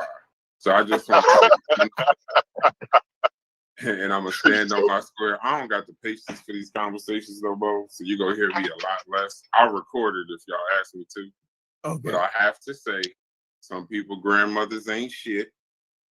Some people's mothers ain't shit. I hate to say it, Corey. I know. I'm trying to let y'all just have it and everybody listen to y'all and celebrate the community unity of the black people. But my feelings ain't gonna be able to handle you, Brad. Go ahead. Listen, I've said y'all been talking for 5 hours. I'm staying out of these conversations for my own sanity and mental health. But I'm gonna say this to y'all: if y'all could we move the conversation to, okay, we could sweep the floor and take the garbage out and loan sugar. Could we talk about the actual policy that none of that shit is gonna actually fix? Or we just thinking that if we start loaning out sugar and taking out the garbage, what Chef say? Get a pickup truck. Go get a pickup truck if the sanitation don't come by and pay that guy to do. Okay, once y'all do all of that, I love the minimization tactic. That's one I use myself. But go ahead, you did it. That was perfect though. You get an A on that one though. I'm just saying, because Corey, every single day you post and you show us the things that we probably already know, the systemic issues, how they've actually created these environments that we're talking about right now, where I know Stu Pease visited New York for a couple of days, so he knows exactly what's going on in Harlem. But he didn't visit in August when the 69-year-old white woman on a walker got shot in the midday in East Harlem. But he must not was there on that day. But so I just want to know, once we finish doing all of these community unity things, I just want to know when does policy, what are we going to do to affect the actual solutions? So once we fix the community, they don't fuck it up again. That's I mean, I know everybody's listening in Kumbaya, but I apologize if I just fucked Who's up. the day? Who's the day to fuck it up again? One step at a time though. But go ahead. Yeah. No, Elaborate I don't. I know. I just realized nobody wants to hear from. I think I'm the death knell in this room. I thought Chef was the death knell, but apparently Chef and how great Baltimore is doing, it just doesn't. It just I'm not. I don't know. I'm just not a reflection of the black community, I guess. The Baltimore Avenue mayor and the murder rate is significantly down. I don't know. I mean, because all these things that Chef is saying, they're amazing. But I'm wondering if Chef actually has done any of this because of that shithole Baltimore that he lives in. Make that make sense. I don't know. When we say that black people have the solutions, right? Then you come in and say, oh, well, the shithole Baltimore don't prove that we have the No. That's not what what I'm saying, Chef, is you got these brilliant ideas about community unity, and I agree. I'm just asking, did anybody in Baltimore get this message that you're giving? Did anybody in Newark get this message? No. So you telling me it ain't nobody doing good in Newark? No, I just said if you didn't let me finish my sentence, I don't mean to highlight Baltimore, but it's you saying go back to Newark. So I haven't lived in Newark for 20 years. I can't go back to Newark. So there's no thriving communities in Newark. black communities in Newark. I know you trying to flip me. No, from even something when else. you was there, 20 years ago when you was there. Oh no, when I lived in, I was part of the problem when I lived there. So So there was no thriving black communities in Newark in 20 years right ago. now in Newark, New Jersey, there are no thriving. No, man. And in all of the communities that in most of the cities on the East Coast, the only reason I brought up Baltimore is I don't believe that. I don't believe that. Okay, that's fine. I'm not here to focus on your worldview and your beliefs. I'm just saying the only reason I brought up Baltimore is because you physically live there now. I haven't lived in Newark in a very long time. I'm just saying if these things are so simple, have they tried? Is this something like where are you getting the fact that this is going to work out? That these simple community unity things are going to work. Is this something that was done and y'all have seen this like work somewhere where they just skips the zoning, it skips the mass incarceration, it just beats all of the policies. So where I'm about to walk through my neighborhood. I'm gonna show you. No. I'm about to show you. No. I'm gonna show you. No, that's I'm gonna show you how black people in Baltimore live peacefully and well-to-do in decent neighborhoods, and what make like why wouldn't it work? I don't understand. So then why? Like, is there something about us? No, sorry, the numbers wrong or the stats wrong? Is the education? See, you wasn't here. You wasn't here when we explained the numbers. You wasn't here. I wasn't. No, I wasn't. So we because Mujasi brought that up. He brought up statistics, right? The statistical such and such don't, bro. Do you know there is black people that live in these statistical categories that don't live according to the statistics, the poverty level that those statistics say? There's a lot of people in so-called poor statistical neighborhoods who do that just to get an advantage. Meaning, I will put this income, this person income, as the income so we can get this house voucher. But there's people in here who's making this, so we don't live at this level. I'm going to get this, I'm going to be in this statistical category so I can get this voucher to pay my children's what's that daycare voucher? Because what I make, right? If I put my actual salary down, right, then I'm not going to be able to afford, I'm not going to be eligible for this daycare voucher. But what I make, right, I can't even afford to pay daycare because that's another $1,200 a fucking month that I don't have, right? So I'm gonna don't tell on. I'm not telling on He's pretty much he's Jabari. He's going full Jabari right now. Nobody's shot him yet, so keep snitching. No, that's not snitch. We talking to each other. No, I know, but we're live, so I mean, you are telling. Oh well, we ain't talking about nobody. Listen, so now we can't really have the conversation. We're going to have the conversation like black people don't know how to manipulate the system. No, right? No. That's not what I'm saying. In these days, you have to talk about circumstances. You can't even apply it to yourself because it's technology. I'm not talking about myself. My child is in college. I'm not talking. Good. Move on. So Chef, when Donald Trump said what he said. Damn, I promised myself I wasn't going to participate. I'm going to participate just a little bit. When Donald Trump said what he said about Baltimore, and Donald Trump is a billionaire white man. He don't understand how black people live. Bro, that's crazy. No, let me finish. Well, if you didn't hear everything I said, you don't even know. I'm not about to defend Donald Trump. I said when he said what he said about Baltimore and Mayor Scott, came out and defended Baltimore. He said, well, based on the numbers,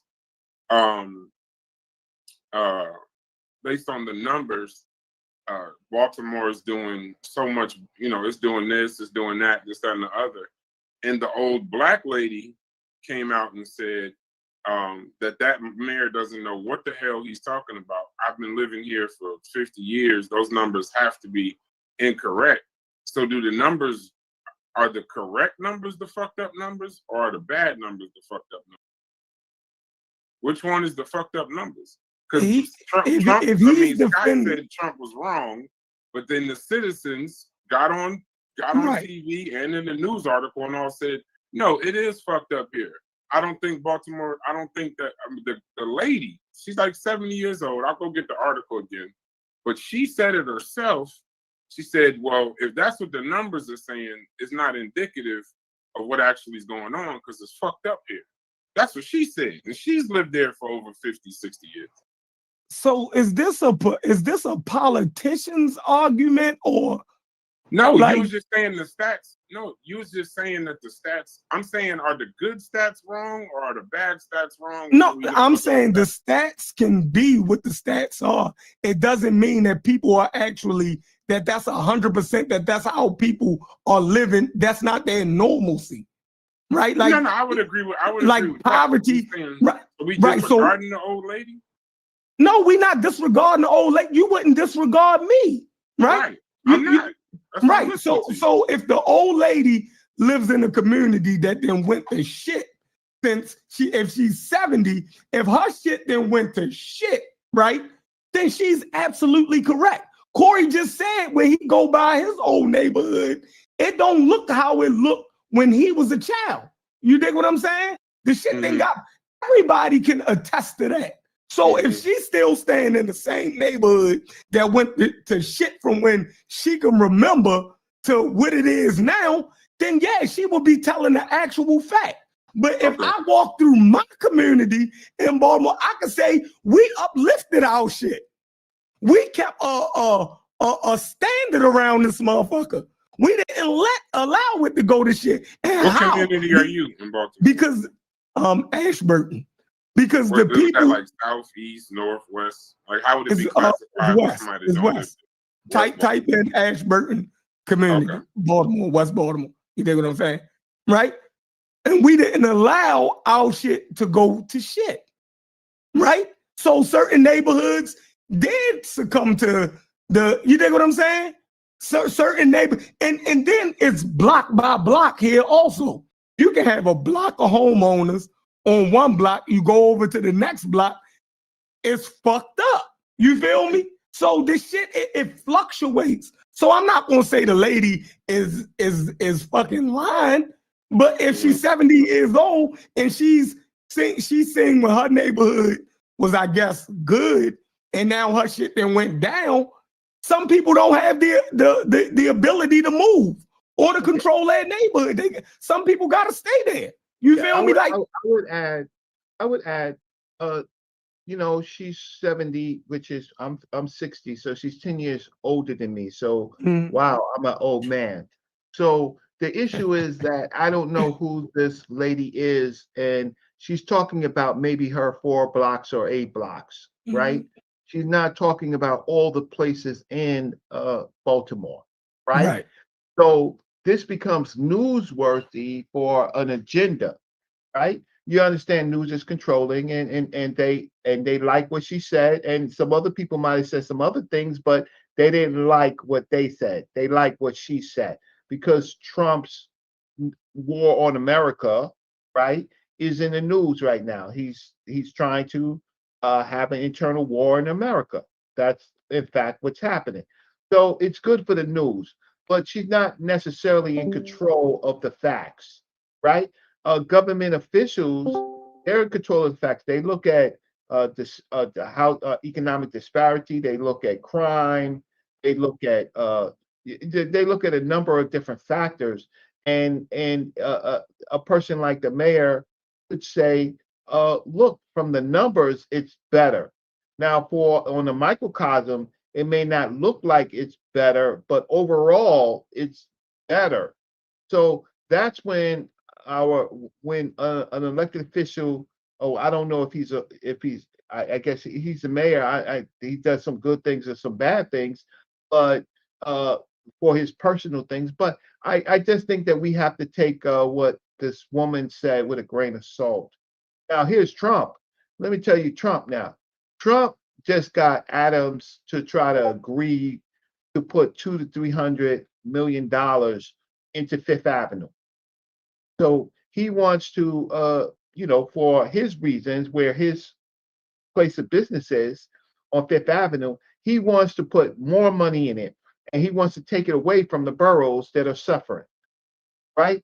So these things are really, really contradictory because the boroughs are suffering. They have all the problems, but he wants to put $200 to $300 million on Fifth Avenue, which is already great for retail. No crime, hardly any crime, right? So we have to, when we're on these shows, we have to take all of these things as a grain of salt. We have to look at the big picture, but the microcosm matters, right? But Baltimore is extremely important, watch this, to America. It's one of the eastern seaboard places, right? It has a port, right?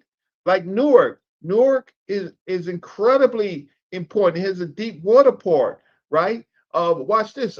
If you go to Detroit, Detroit has a deep water port. All of these are good for international, but to control, you gotta control the populace, because the populace the populace gotta suffer for these big plans that they have.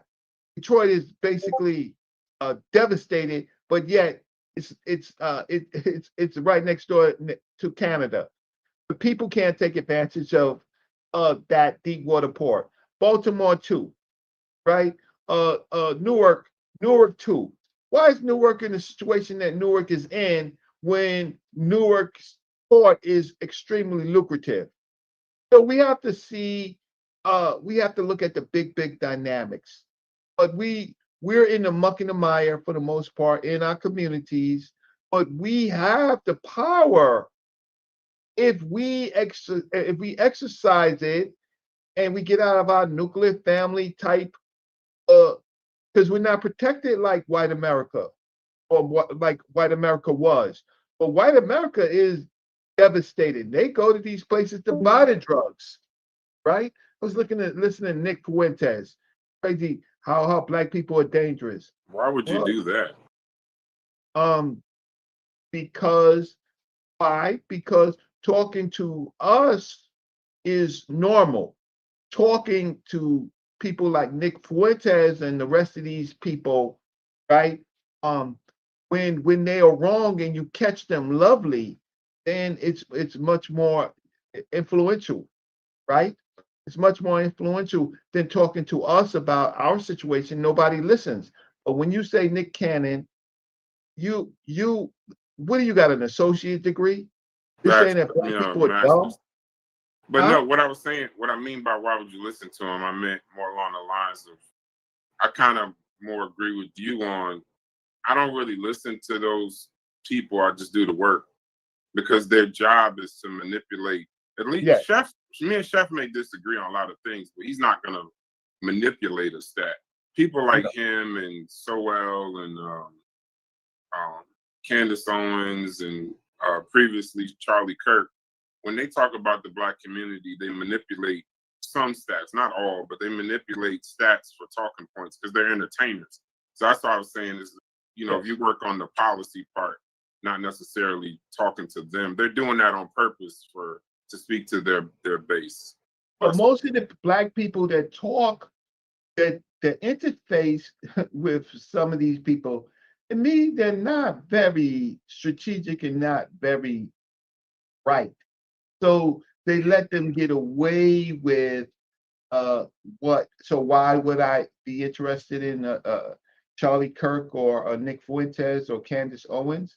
Is because if I could affect people who disagree, or who can find that I have merit, that's more important for me to get out the big idea. Because you know, Nick Fuentes, you don't know what you're talking about. Black No, I people get are it. dumb. That's his thing. Yeah. I want to go back to Newark real quick because Yeah. I haven't been there in a very long time, but Psycho is there. So I would be more, he's more boots on the ground and lives in the area. And he says that Forest Hill and Ivy Hill are doing a lot better. If Psycho is in the chat,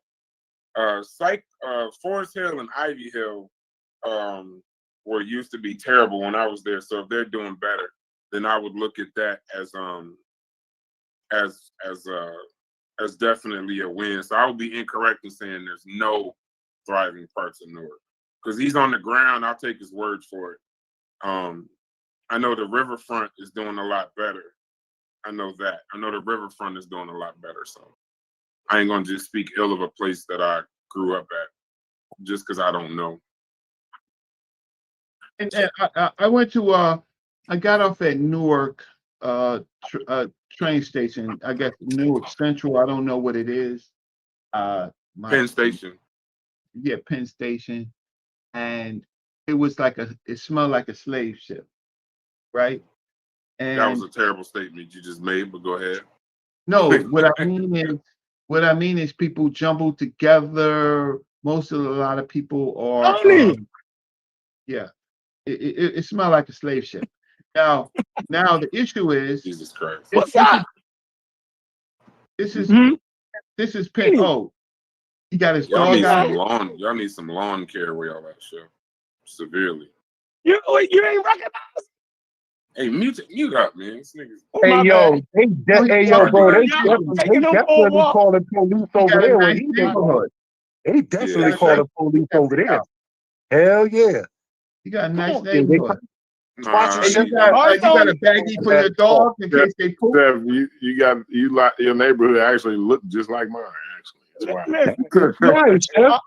I'm trying to figure out. Yo, Steph, when was the last time you heard a gunshot in your hood? That look like When's an the last empty time you heard a neighborhood in gunshot over Detroit. there? That look like an empty. That look like one of them abandoned. Except for I got a lot more kids. It's like a lot more kids outside in my neighborhood. But actually, like it's middle of the day. Everybody's supposed to. No, they just getting out of school. They about to come through. Hey, what is that on I the want to corner? know if you got a baggie for your dogs. You know, What's what Chef on just the listen. Steph Look at ain't the got no. leaves. He letting Don't his nobody- dogs get in there. Ain't no lawn care. Where's the lawn care? What's up with all them fucking leaves? The leaves just start falling. They These just old start people falling. around here. Hey, where's your Chef, you know what rate? y'all need? Y'all need some of them Newark. I can't say that. Mexican. So Yeah, in I my didn't say you Mexican. said it. in my Brad, neighborhood, right? So You a my hater, cousin, Brad. I listen, didn't Brad. say it. You said it. That's So not what you listen, said. Brad. That's too many leaves for me. That's disgusting. Nigga, my my block cleaner than cousin- his, and I'm living the project, bro.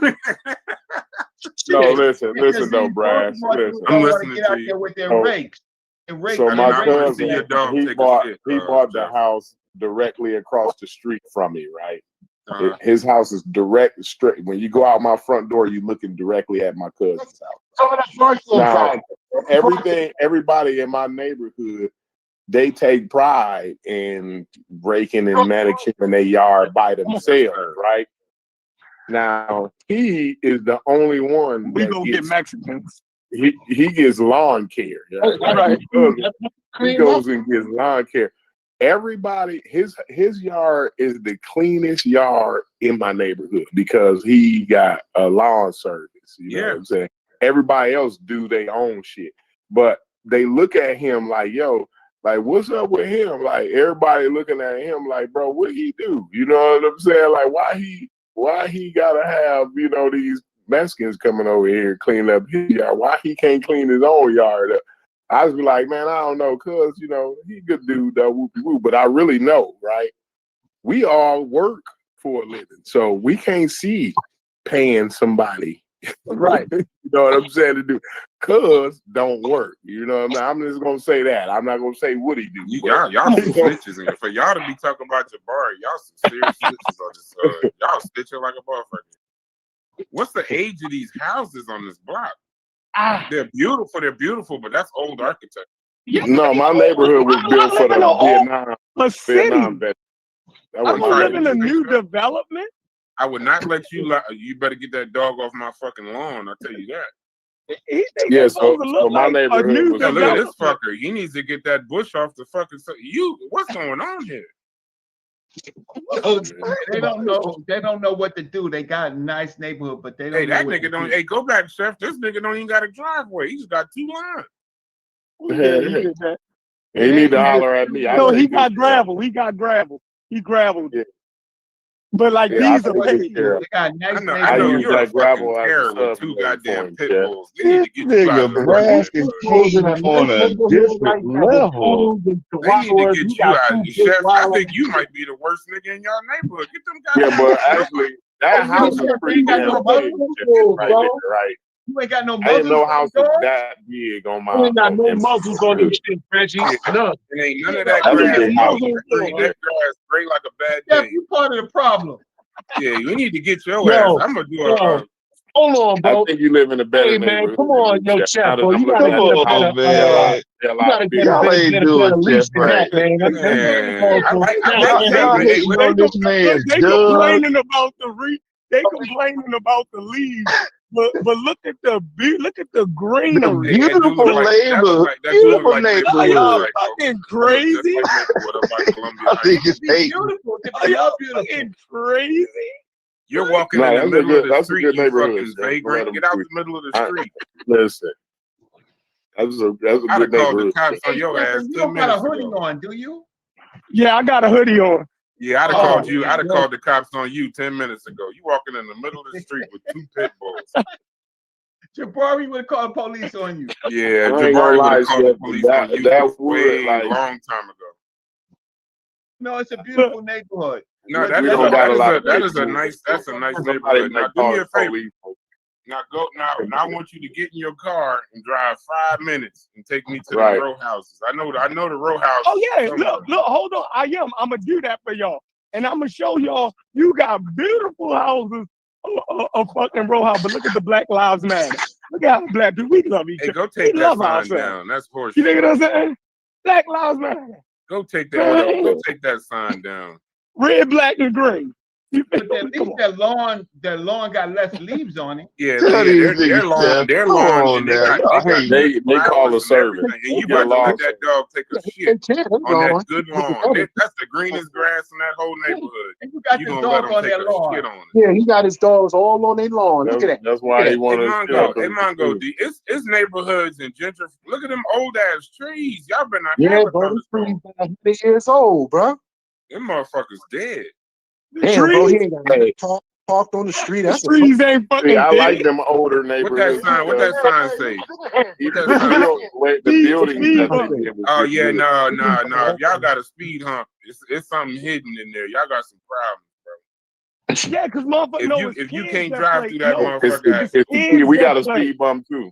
It's kids that play. You need these speed bumps because motherfuckers Yeah, will come through here while little kids I riding their got bikes. them on my block too, bro. They on my block too. it's I got kids them that too. we play. actually You fought walking, for ours. and you We walking actually two fought for goddamn ours.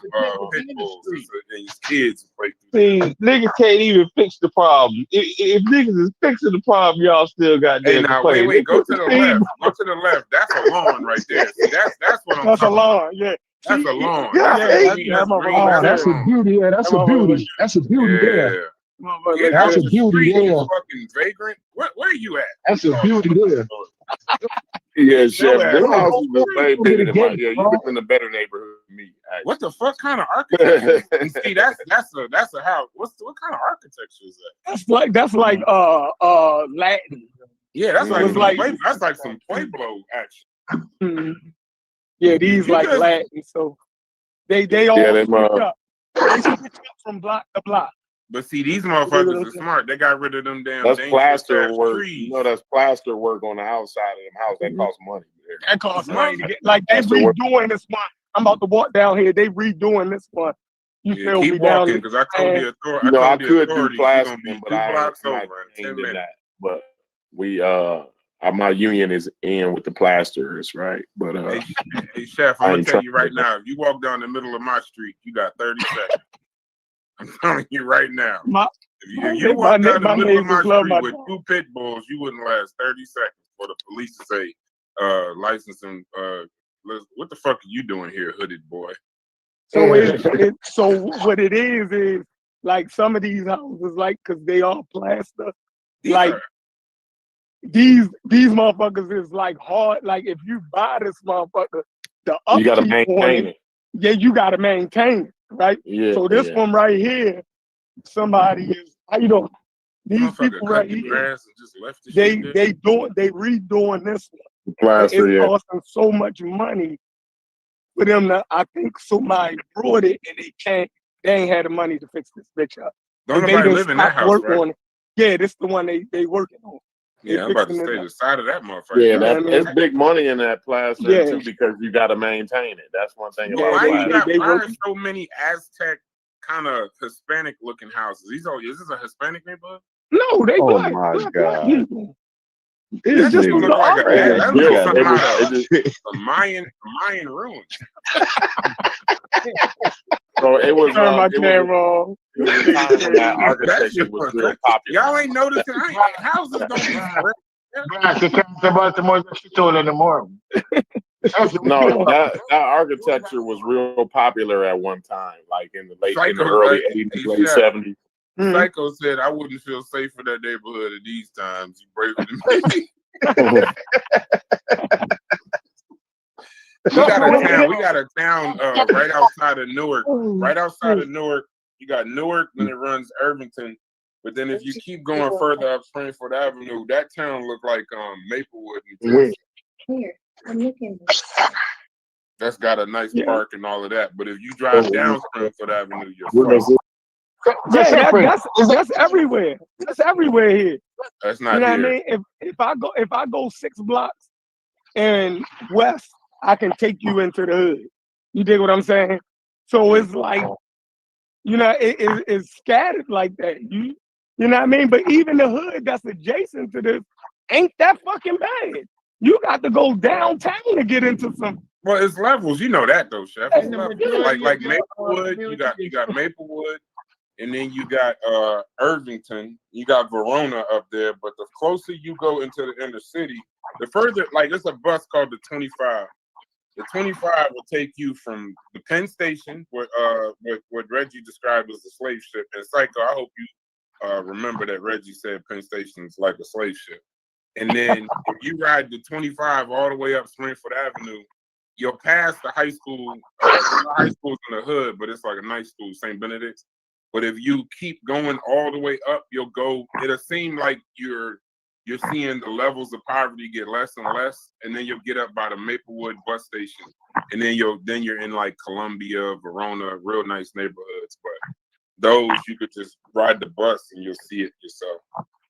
Mm-hmm. But you got to get some lawn. I got a business idea for some people out there. Just some lawn care. It's simple because the grass is a little. But you live in a nice neighborhood. I think you are probably the only problem with that neighborhood. You and them damn dogs. Hey, everybody around here got dogs. Yeah, Them ain't dogs, them dugs. Dude. Them is not. You pronounce them niggas correctly. Those are pit bulls. Come on. I saw that motherfucker. He'll lock on your ass. You need a gun. You had to kill him to get it off of you. Yeah, Brad. I used to live a Weird by Leslie and Lyons. And Union was like that to Weird. Once you get in the Union, New Jersey too. Yeah, Union, Hillside, over there by Route 22. So we have some bad apples, and we got a But lot if you of was bad on Lions, you was around the corner from Stick and Stab. Stick and Stab, 16th Avenue. We have a lot of bad apples in our community, but we have a lot of good apples too. So the good apples have to work together to keep their property value at the rate that they want, and to train the new residents on what to expect. And it doesn't happen by osmosis. It doesn't happen by osmosis. But we got to stop looking at the news, because the news is not portraying the positive things about our community. The news is for advertisers, right? To sell you products.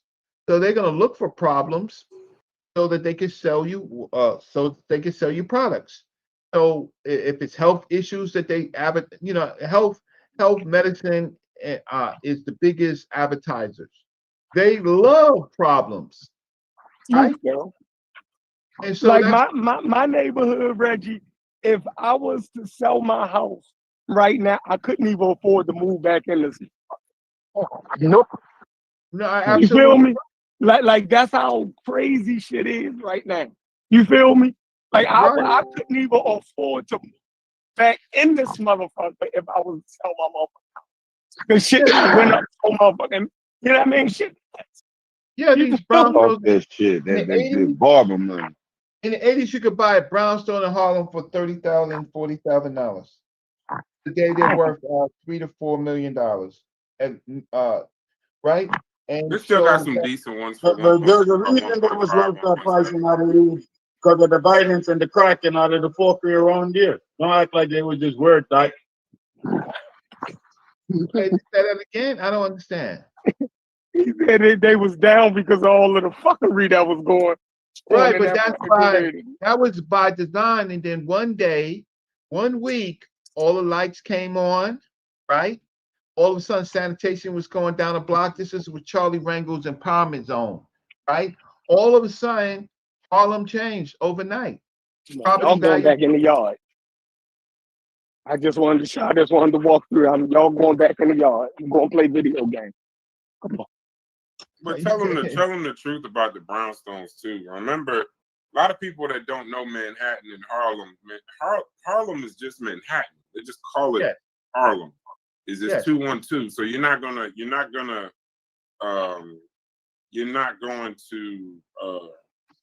do that. But the main issue was it wasn't just the crack and stuff, anathema. It was also a lot of those buildings. There were people that invested in those neighborhoods. Huge realtors before Clinton. Once Clinton had to be reverted. Then it went absolutely crazy. But I hate to say it that y'all don't like to talk about the systems, but that was the redlining in that neighborhood, and there was a lot of discriminatory lending there too. And then also a lot of the fucking there was a white flight that took place in that area. So what happened was the city at one point held a lot of those brownstones. Matter of fact, in the early 80s, and correct me if I'm wrong if that's the early 80s or the early 90s, Reggie, because my sister, I ain't telling y'all that, somebody I know owned one of them brownstones, kind of close to Jabari, and right around the corner from Douglas.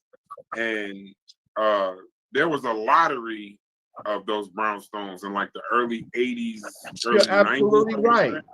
It was during the So they were Compton getting them at like 5,000, and still with low interest. What they was doing was giving low interest. Stop me when I'm incorrect. I'm just telling you the story a friend of mine told me that some of those were like between 5 and 50. But what they were doing was they were telling you, like, we know this is fucked up, but we're going to give you rehab loans. And they were giving them because they were trying to get people to live there. And then after that, some of those they turned into historical sites, and then they started treating it like historical preservation, and it turned the whole fucking neighborhood around. But if you walk right around the corner of some of them brownstones, you get your ass shot and robbed. Trust and believe, because them shits are definitely not that far from the hood. So to add to it, so when Koch was mayor, right? This is in the 90s, right? When Koch was mayor, that's when the lotteries started, right? Okay. So that Okay, means so the a early whole 90s. other community can come in, and they came in as a cabal, and they bought up and they sat on it. Yeah. All they had to do was pay taxes, and they kept it messed up until generations. So it was a generational investment, right? For them. And then in the 2000s, then all of a sudden all the lights came on, sanitation started coming, ticketing. Well, Clinton, remember Clinton moved there, Brother Reggie. I Once know. Clinton I worked in the once building. Clinton moved there, shit, you couldn't recognize Harlem as much work as they was doing down there. When I worked in a law office, when I worked in the law office, our property was 125th Street. So we ultimately had to move out because how can I say, when Clinton and them moved in, the rent went bananas. We lived we worked in it was a law office. We worked on the second floor, but we could not afford it during that time period. So I used to walk outside my job when we did move. I saw Clinton outside, and It was the zoo. Clinton came outside and it was black women. They was out there. Oh, you got a fat ass. Oh, look, black. You so tall, right? And black women was just going bananas over Bill Clinton, right? But I only say that to say that we know what to do, but sometimes what happens is we don't hold our elected officials accountable. We elect them in, and then they take the deals, right? And the deals are not equal to us. Charlie Rango, well, he's deceased now, but he was one of those people who did it for himself. And he didn't live luxurious. He just did it to just do it because he had power. But ultimately, he thought for the better good of Harlem that it needed to be cleaned up, even if it wasn't us that benefited from it. Yeah, Representative Rango's one of my favorite. I actually went to the what's the name about him when he passed? But my father was close. But with Harlem, that's one of those rare neighborhoods. Not rare because they did it in Newark too. A lot of times you don't know the city owns some of these things, and because they know the plans that are going to happen 20, 30 years from now. Correct. So they get in on a lot of that stuff, and then they open up the money. But like there was a time in Harlem. That's what I kind of like to my point earlier. Some of it I agree with Chef. That's why I agree and disagree on some points. But some of these situations, whether we know it or not, there's a level of disinvestment. There's a level of controlled, not price gouging, trying to control a neighborhood and keep it at a certain price. That no level of sweeping or going next door to borrow sugar or what Granny is saying. If they want that neighborhood to be shit to a certain extent, and I'm not saying they do that everywhere, but I know in Newark, before they started tearing down the projects, it got excessively worse. And then come to find out 10, 15 years later, we found out that they pulled the police out on purpose. They were putting up a lot of methadone clinics and just different things. They were purposely not removing the homeless in and around Penn Station until it began, I think, around Cory Booker's time, and then now you got Baraka. But now with Penn Station, you can get off a train in Penn Station now, and you don't ever have to touch the city of Newark. And they did that on purpose. There was never a case where, when you got off that train, you had to go through Newark to get where you had to go. But now they got it basically where you never have to actually see Newark. You go from the train to a shuttle to wherever the hell, outside of Newark. But there was times when they were purposely, I'm talking about, and Psycho, correct me if I'm wrong, but I'm remembering about what's his name? Prince Street projects before they tore that down. To not Broad Street, whatever where Cory Booker was living at the top of the hill by Quitman Street School.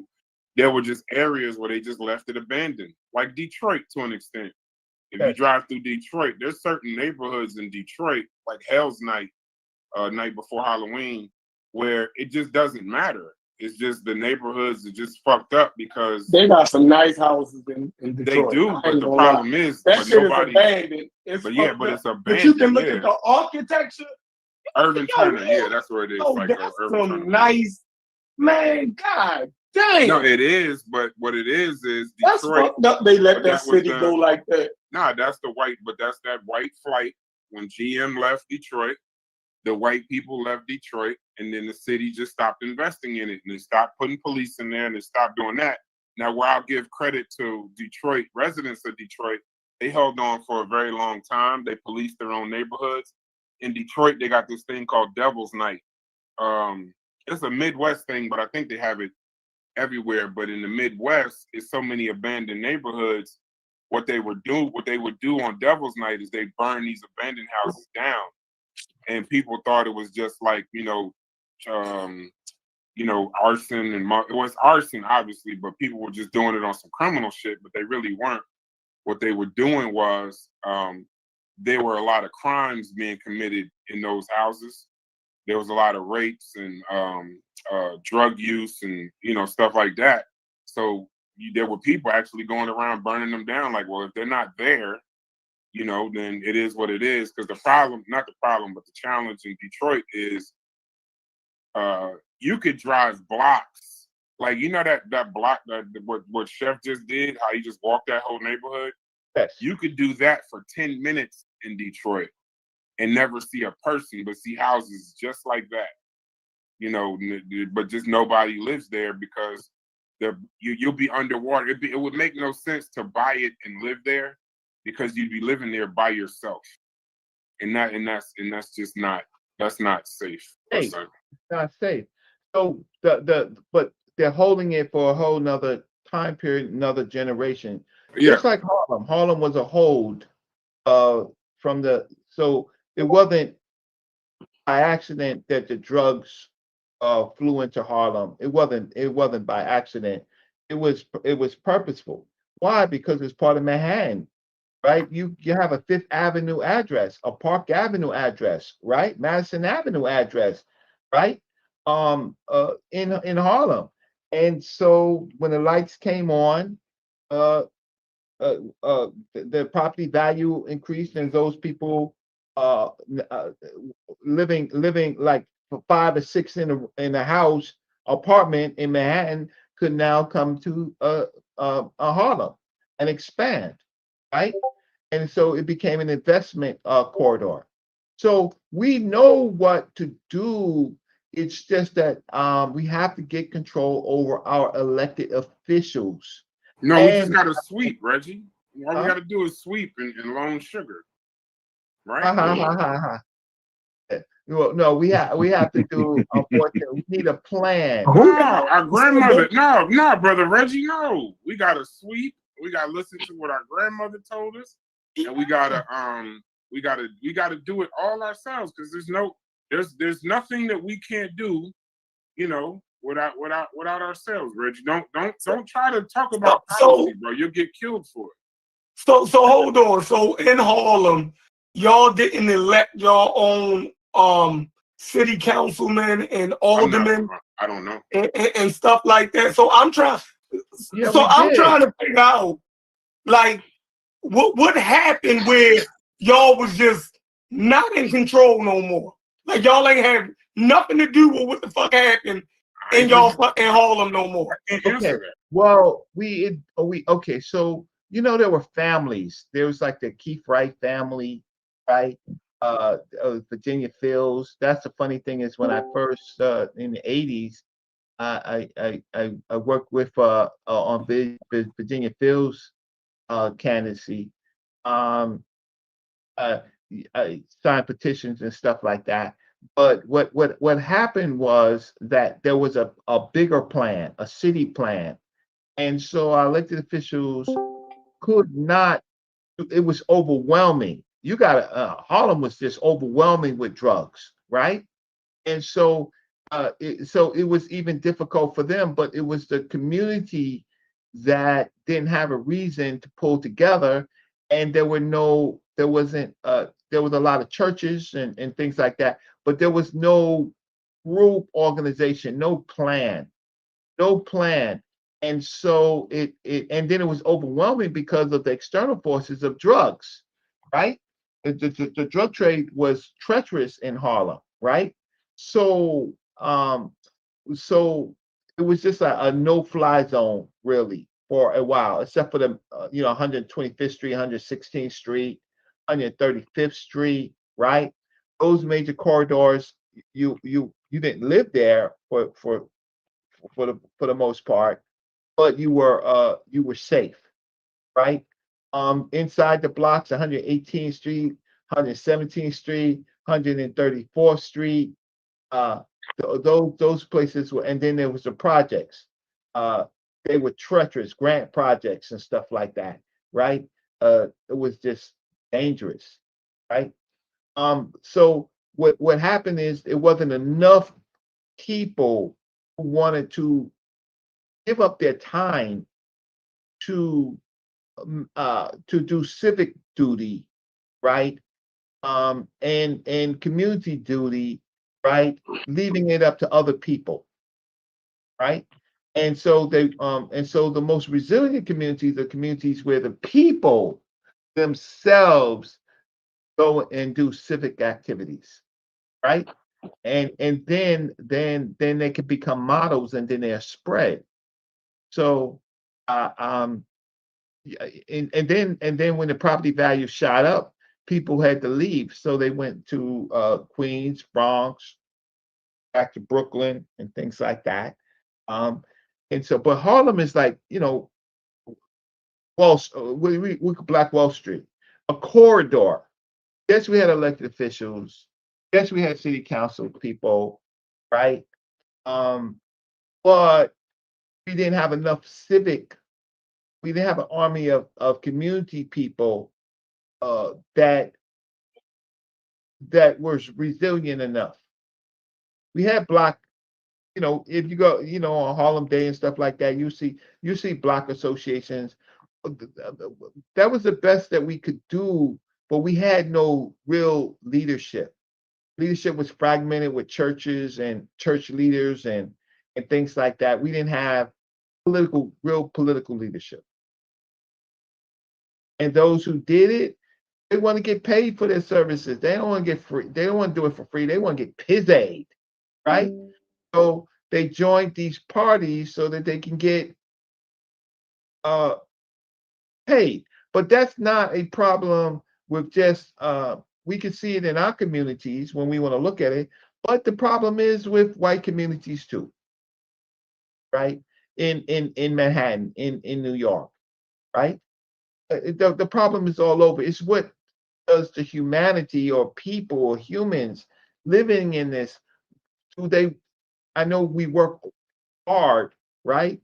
But we have to survive. We have to give up our time for civic community duties. And so unfortunately, I didn't know this until I joined the Department of Black Studies at City College and worked for them. And then that becomes interesting because you learn these type of things and you meet them. So I've met almost every political person in Harlem. I knew Reverend Calvin Budds personally, Keith Wright personally, all of them. I know them. Perkins, they know me, right? Because I've done civil, and I didn't even live in Harlem. But I know them all because of the functions. But what I found out is that sometimes our leadership, or what we call Black leadership, they're about their own agenda, and we don't have any control over them. They're protected by the people who they who they give services to, and you can't criticize them. Yo, Brother Rich, may I interject just for a moment? Yeah, peace. Yo, What's going on? when are y'all gonna talk about and attack him and call him a coon and talk about systemic this and that for mentioning civic duty? Because every time I do it, that's the reaction. Immediately you start talking about this systemic thing, all of this other stuff, you start calling me coon and all of that type of thing. But Reggie just sit here and expose about that for over 5 minutes and none of us say nothing. So why is not consistent? Because I always think about civic duty. Hey, Stu Peace, call him a coon real quick. I guess he misses you. Get it out the way. Yeah, just go ahead and get it out the way, because none of us have ever called you coon, brother. But just let Stu Peace call you a coon, so you'll be all right. No, you start about the systemic when I start talking about. But none of us called you a coon, though. Yeah, no, that was the shot at Stu Peace. Yeah, that was Stu Peace. But you already know the rest page though wasn't a shot at Stu. The systemic wasn't a shot at Stu Peace. Are you that? You are the master of the systemic. I don't bring up civics in here anymore because nobody wants to hear it. They just want to hear I voted. They think that that's their civic duty. But I say civic is more than voting. It goes to just attitude in our community, giving, thriving out of infrastructure, caretaking in our infrastructure. It's not just political involvement. It's care for your community, whether you're poor or not. I've always been making an argument. We got to just listen to our grandmothers and loan out sugar. that'll solve the whole thing. Yeah, we see that's the thing about it is we have systems and structures. We have to relearn. We have to relearn them, and it's funny in places like City College in New York, except for the Black Studies Department, they don't teach this in our universities, in our local universities. They don't teach these things. They teach technology and medical and things like that. They don't teach civics, right?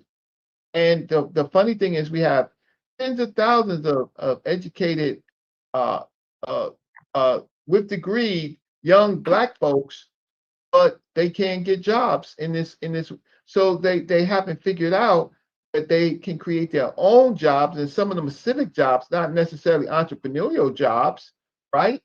And then we have to expand. We have to force our cities to create more municipal jobs, not just stupid ticketing, sanitation, and police. Our cities have to involve themselves in industry, but they pay off our elected officials to stop that, right? And so it's a war, and it's almost unwinnable because our people's mindset is horrible. Like I go on I mean, I haven't been on social media for a while. I haven't even done a show. I'm so upset with our population that they want to deal with entertainment and don't want to deal with practical solutions, right? And believe it or not, failure is extremely lucrative, right? Look, our education system is a failure, but it's extremely lucrative because every year they go to the same people to buy $1 billion worth of books that don't work, right? Yeah. So failure is extremely lucrative. That's the other part of it. Failure, success is not lucrative. If my school is doing well, a school is doing well, guess what? We're not going to get, right, awarded money because we're doing good. But the failing schools will get money and continue to fail, right? And most of you people don't know it. You people are you got me all wrong, right?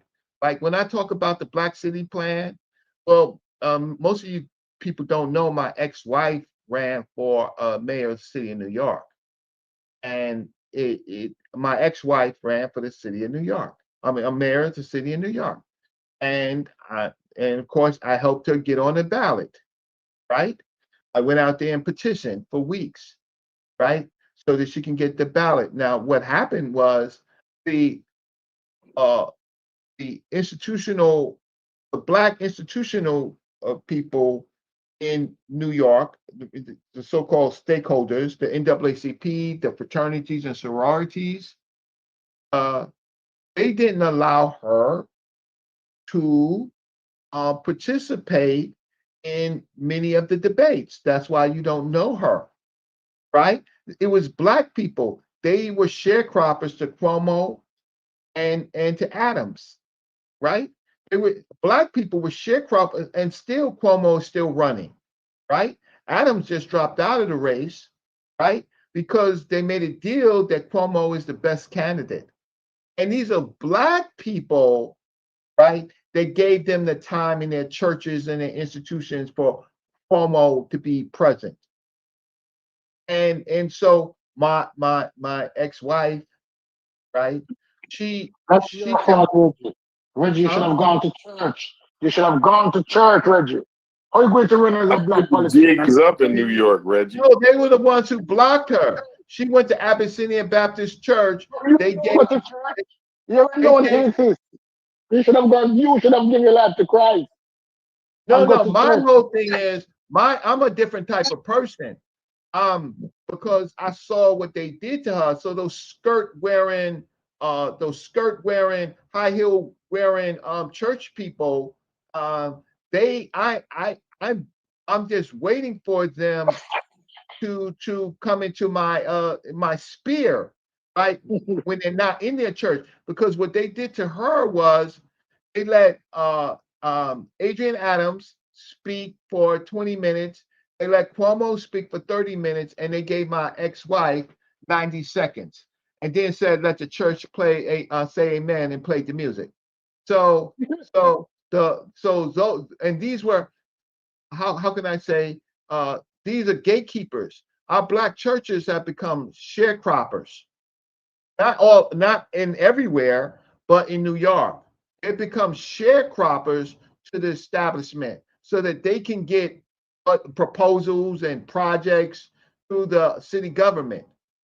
And so they've already made deals. So But you want to fight from the outside. You can't You're fight a from member of the church. You have to You become should a have been a member. member of the church. You should have been Deacon Reggie at Marbury. And you know that too. Oh, You no, needed to because get that's a deacon in one church.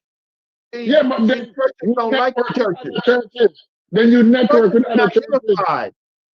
Churches are not unified. They don't like other churches. But you in New York should have been a deacon by now. Get your political up. The black church don't work with the black politics don't work without the black church. That's the funny thing is the black church has been a problem in New York for the last 20 years. Churches are now selling their churches in New York for real estate. There's big fights. So the black church in New York has become sharecroppers. Yeah, but you know that from a long time. Look at Brother Brad. Brother Brad's going into politics, you know. He's a good member of the black church. His grandmother's a good member. Brother Brad's going into politics, and I know that you have to be a member of the black church. You want to reinvent the wheel. Okay, but watch this. Mandami don't go to no damn black church. Mandami beat out. That's socialist. Huh? Say what? Mandami is a socialist. Yeah. But you know who voted for him? You know who voted for him? Blocks of his constituents, and it wasn't because he was socialist. It wasn't because he was socialist. It's just because the black church and it was sharecropping, and they got so divided, and Mandami beat the shit out of them. It's not the black church power in New York, particularly Harlem, is New York City, the boroughs, is embarrassing.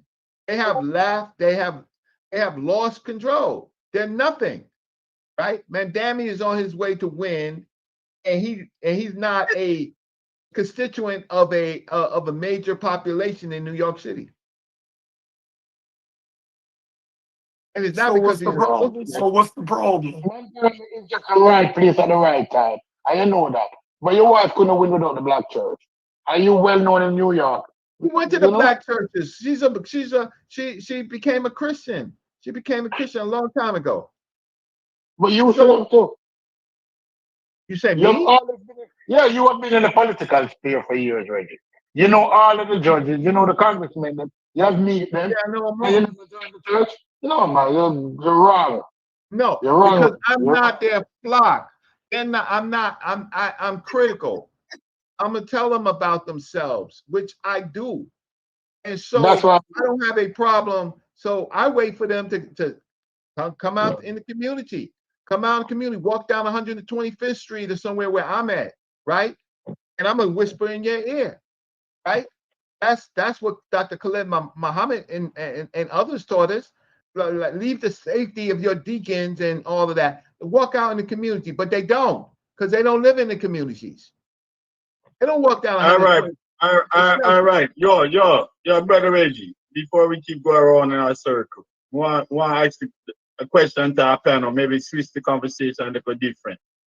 Earlier we talked about hip hop and culture and the effect on black people, right? If white youth buy hip hop so much, have they become more violent because of listening to hip hop? Yes, they have. Or does it just affect black people? No, they have.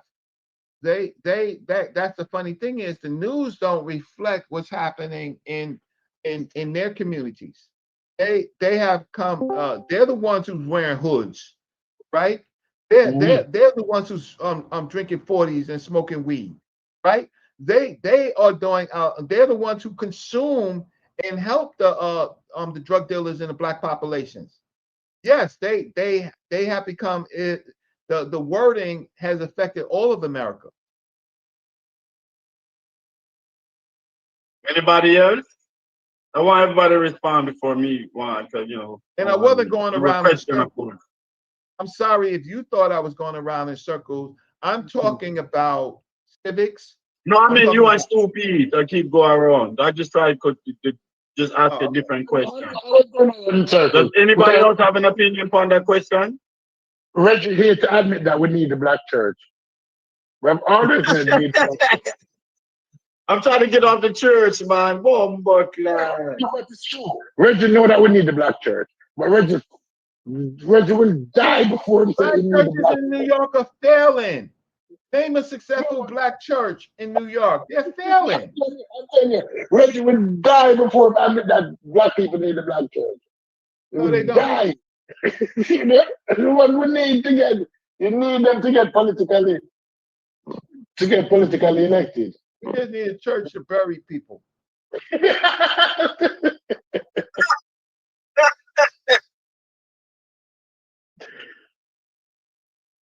Most of the time, you can't even afford a church. You can't afford a church wedding these days. I just went to a church wedding. Church, yeah. Look, you're going out. No, Reg. I'm tired of the come on, man, with the church argument. Because really, another argument I asked about the hip hop. If everybody say hip hop is equally destructive to black youth, it must be equally destructive to anyone that listens to it. There must be some type of percentage rating for that. But that statistics never drawn out. It's almost like we're more susceptible to the violence in hip hop than other people that listen to it. Like they can listen to it as an art, but somehow we can't. We want to emulate. It's not the black community that supports people like Jay-Z and stuff like that.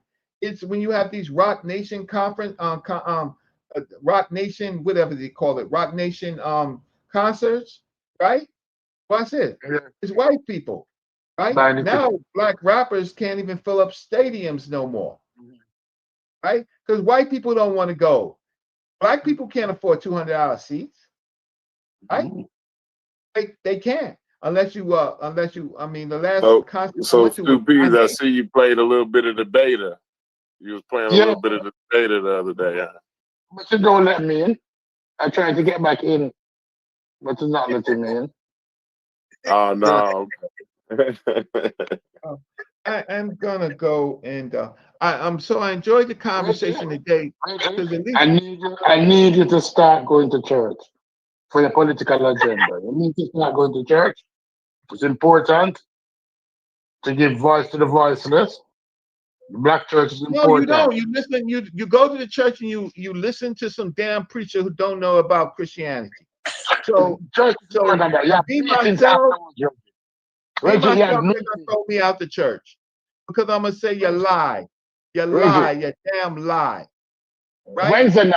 Wednesday night in church, a professional men meeting where many of the professional men in the church have Bible study. You go to that meeting. They're wearing skirts and high heels. You liaison with those men. It's normally 6 or 8 of them. You liaison with those men in your network. Look, the Masons, the Masonic organizations, right? They are still strong and influential, right? The fraternities and sororities, even though they got some. Most Masons I know go to church. So but they are. Watch this. What I'm saying is they have a structure and they go into churches for their own spiritual fulfillment, but they organize outside of the church. Come, Reggie. Are you a member of the craft? You work craft? You know your son? No, I'm not. I'm not a Mason. I'm not a Mason. Reggie's not into anything that is have any semblance of church or Christianity. No, I'm not. I'm not. I'm a black nationalist. I'm a black nationalist. And falsely called a Pan-Africanist, but I'm a black nationalist. They never know that about Reggie. Reggie not going to the church. And then no Yeah, but circumstances they're going to the church. And they need the church. With the black city flag. Imagine imagine if you had 8 or 9 professional men who networking for a city the flag. church has betrayed us. The church don't believe in a heaven. The church don't believe in heaven. They just preach it to get donations. They don't believe in heaven. Listen, you need to network with the church. If you did, you with the amount of people you know in New York. I network, but here's the thing is, I network with everybody. I just don't got to go into their damn church, right? To be a member of the flock. I don't have to, right? But look, I'm, listen, Stupies, you about my age. You network with the Masons? You network with the Masons? You network with the Masons? The Masons don't network. Masons, they don't network like that either. Oh, I know. Some of my teachers was Masons. Dr. Joseph Benjo Cannon was a Mason. He was a Mason. You didn't know that? Yeah, but the Masons don't network like that. Dr. Small is a Mason. You didn't know that? Reggie don't want to join any Mason organization. If you know anything about Reggie, you're not interested in the Mason. I teach Masons. When they want to listen to me, I teach them. Right? Right. So I teach them. So I don't how can I say, sometimes directly, sometimes indirectly, sometimes through their because they don't, so most of the time they don't know what they're talking about, but they have a strong institution, but they have their tradition. But as far as knowledge, come on. A master mason or a head of a lodge can be a janitor. They don't have to have structured education. It could be a janitor. Let me tell you something with Reggie. Reggie at his age not following anybody. So because he is no longer a follower, and don't want to be in the church, and don't want to be in the Mason, and don't want to be in the army, and don't want to be in the cadet. Nobody not supposed to say shit to him really. Oh, I would have joined your services if I didn't go to college. That's not true. No, at this age in life. You might would have joined then, but you're not taking orders from anybody. You don't realize that you're not in anymore. The thing is, I took orders in the Black nationalist community, and I took orders from academics, right? What I found out is that those groups suffer the same things as every other group: ego, pussy, they suffer notoriety. They suffer the same human things as other people. They just code it differently, like they're doing it for the people, right? But so most of the how can I say, the academics who are in Black studies, right? Like they really don't want to talk to me. I mean, you selling a $4,000 trip to Africa? Like, you can kiss my ass. You can anybody that's doing that, you could kiss my Black ass. Because I'm gonna tell you something. Because when I went to Africa in '86 with Dr. John Henry Clark, nobody was going to West Africa. So now everybody's, West African. No, they're doing it for money. They have no intention of understanding the culture. And you know what? I'm gonna say this. Yo, F them. For all these goddamn people who've taken trips to Africa, right? Which one of these people has written any scholastic book on Africa? I'm not talking about the scholars. I'm talking about all these bitch ass, right, travel people who take people to Africa based on their emotions or wanting to go home. What effing book have they written? Reggie was the first one who called out Jabari. And Jabari's first interview with Senator, Reggie called him a spiritualist. I remember that. I don't know. Yeah, but the issue is not my brother. Please, you're wrong, man. You're wrong. It's not making him personal. Reggie was the first person to call out Jabari. Answer me this question. Which of these bitch ass so-called experts who go back to Africa so many times. Which one of them got a book on where they went? Only one who, Dr. Ben. Yeah, Reggie, I've been trying to save you, man, by steering the conversation some other place. You understand, stupid, with throw you, man, and try and lead you down a crush hole. Don't take the bait, man. I'm not leading them down. I know, I met Reggie one time. Reggie don't even know what I look at, but I met Reggie one time. I don't know, 2015. And I've heard Reggie through the years. Reggie is a rebel under the quiet, you know. I might not agree on a lot of things. But Reggie like to rebel against the status quo. And if it's bullshit, Reggie will incite violence them to verbally, or let's put it this way, scholastic violence against you. Right? That's what Reggie would do. I agree, and I agree, and I don't care where it flies. If I am incorrect, you show me that I'm incorrect. So when it comes to Africa and Black studies and things like that, right? Look, I'm like this. Okay, so where's your book? Where's your plan? Right? Otherwise, you're just selling shit, right? It's a hustle. Well, you know, say me call you Castle Hill Ray. Me call you Castle Hill Ray, because I think Broad Range is too soft. You have to make people remember you're from Castle Hill. Understand Castle Hill Ray. That's right. I lived in Castle Hill, and how can I say? I learned some things about. About the criminal thinking. One thing I find out is that even though they're criminal, they have sometimes better rules than have in our so-called professional bourgeois selves. Right? You can't violate certain things and just get away with it. Here, you can sell bullshit all day and nobody holds you accountable because you got friends, because you got right? So you gotta hush down. But you know, I learned some things about. So you answer me the question. All these people is giving these freaking sucker ass trips to Africa, right? Where their books? On the places. Where are the books? They are traditionalists, Reggie. They are traditionalists. They believe in oral transmission of information. The grifters. They are traditionalists. They're going back to the 4 parents who rely significantly so now you trolling me. On oral transmission. No, that was a troll thing for me. But seriously, Reggie, you know that. You have been in the community too long, and you have seen grifters come and go, and you can spot them from a mile coming. You can spot them from a mile coming. And when they enter a room and begin to suck all the oxygen out of the room, I know that as somebody who takes this thing seriously, it affects you.